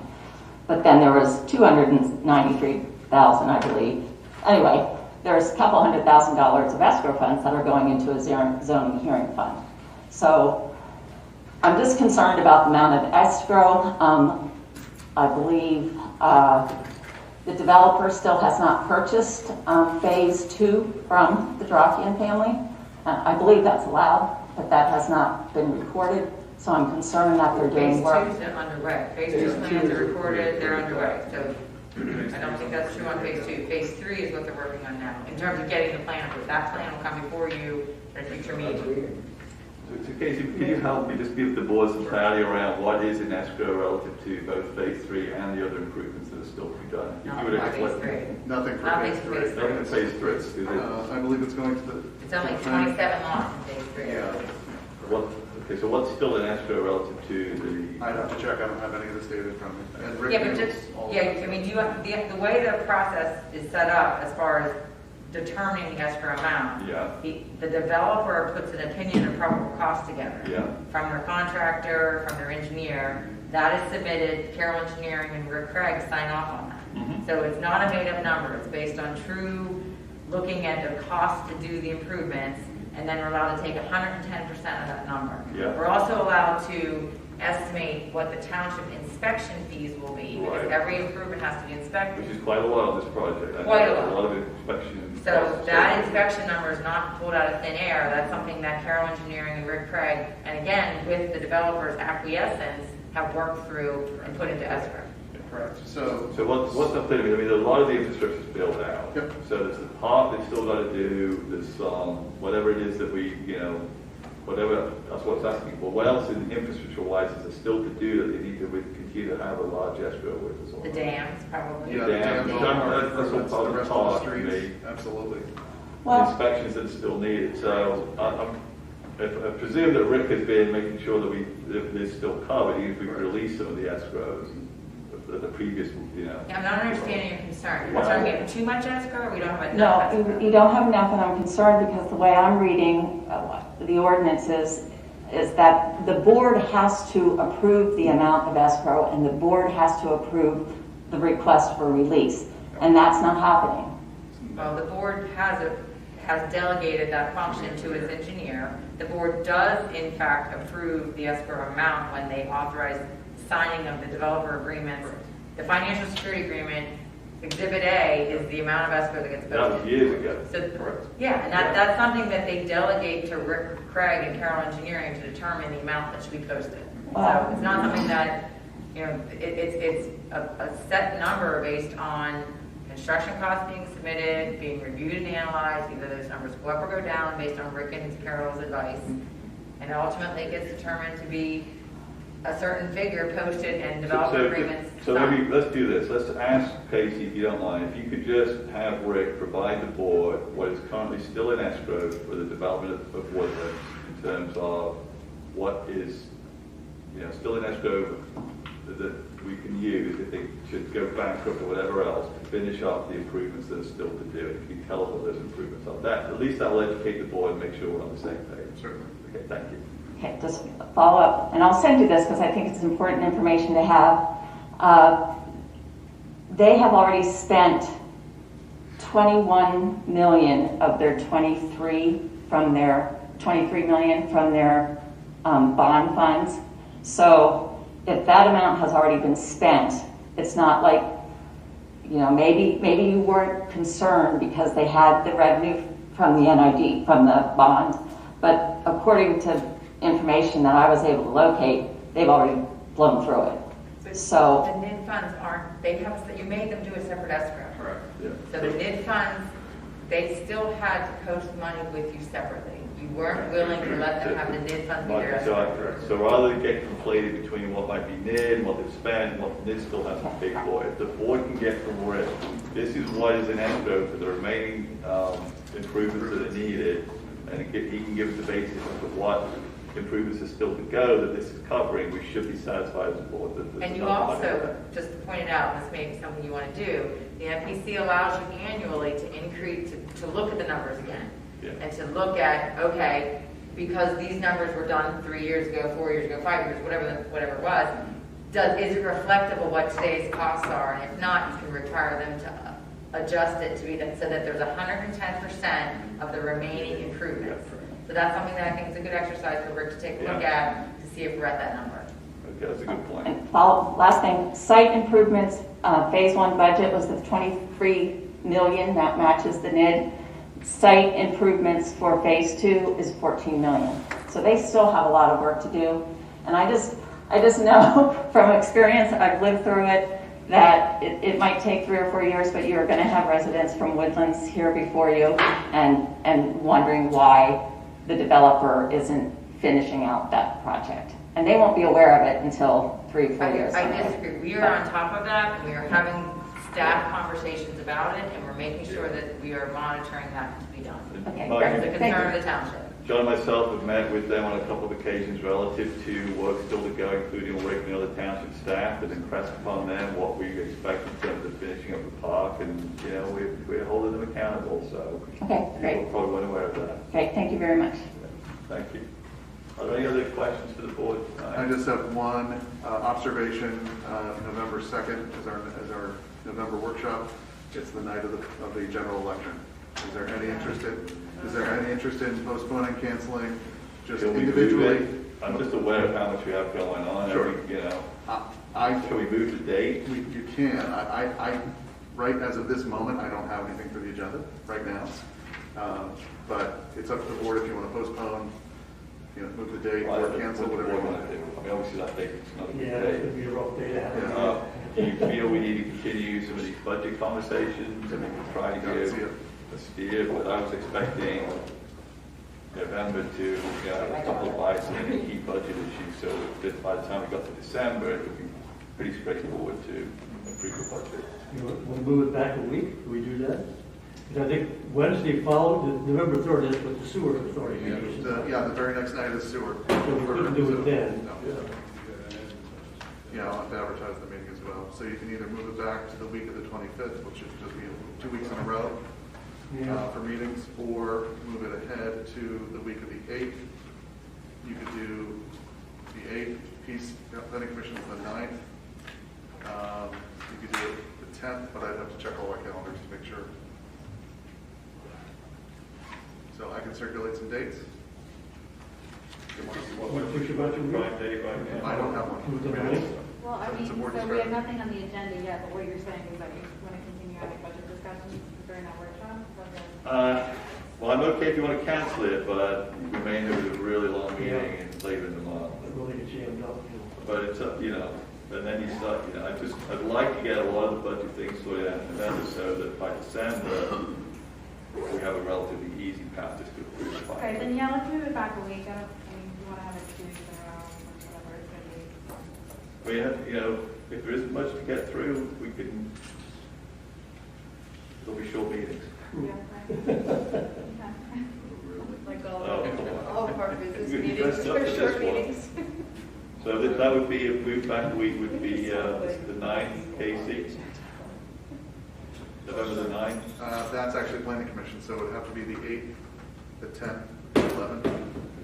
Actually, 11th we're closed for Veterans Day. So we do the 8th, Monday the 8th. Yeah. Mondays are typically no meetings here, so And if we have a group meeting up here, we kick them out, so. Monday the 8th. Okay, so November 8th, is that, and I'll email everyone.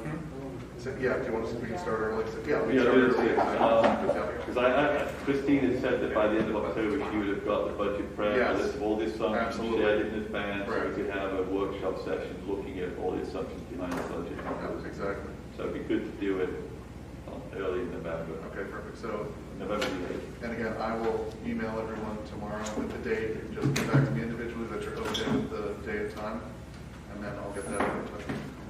That's it. Thank you so much. Thank you. Make a motion to adjourn. Thank you. You've made a motion to adjourn. Do I have a second? Do you want to fill them in on who that guy was? Thank you, actually. All those in favor of adjournment, say aye. Aye. I need you to hear Captain Divinio for a second. You need to know who that man was. I know. Okay, so you need to know who he, oh my God, sorry. Turn it off. Give us a second. Stop or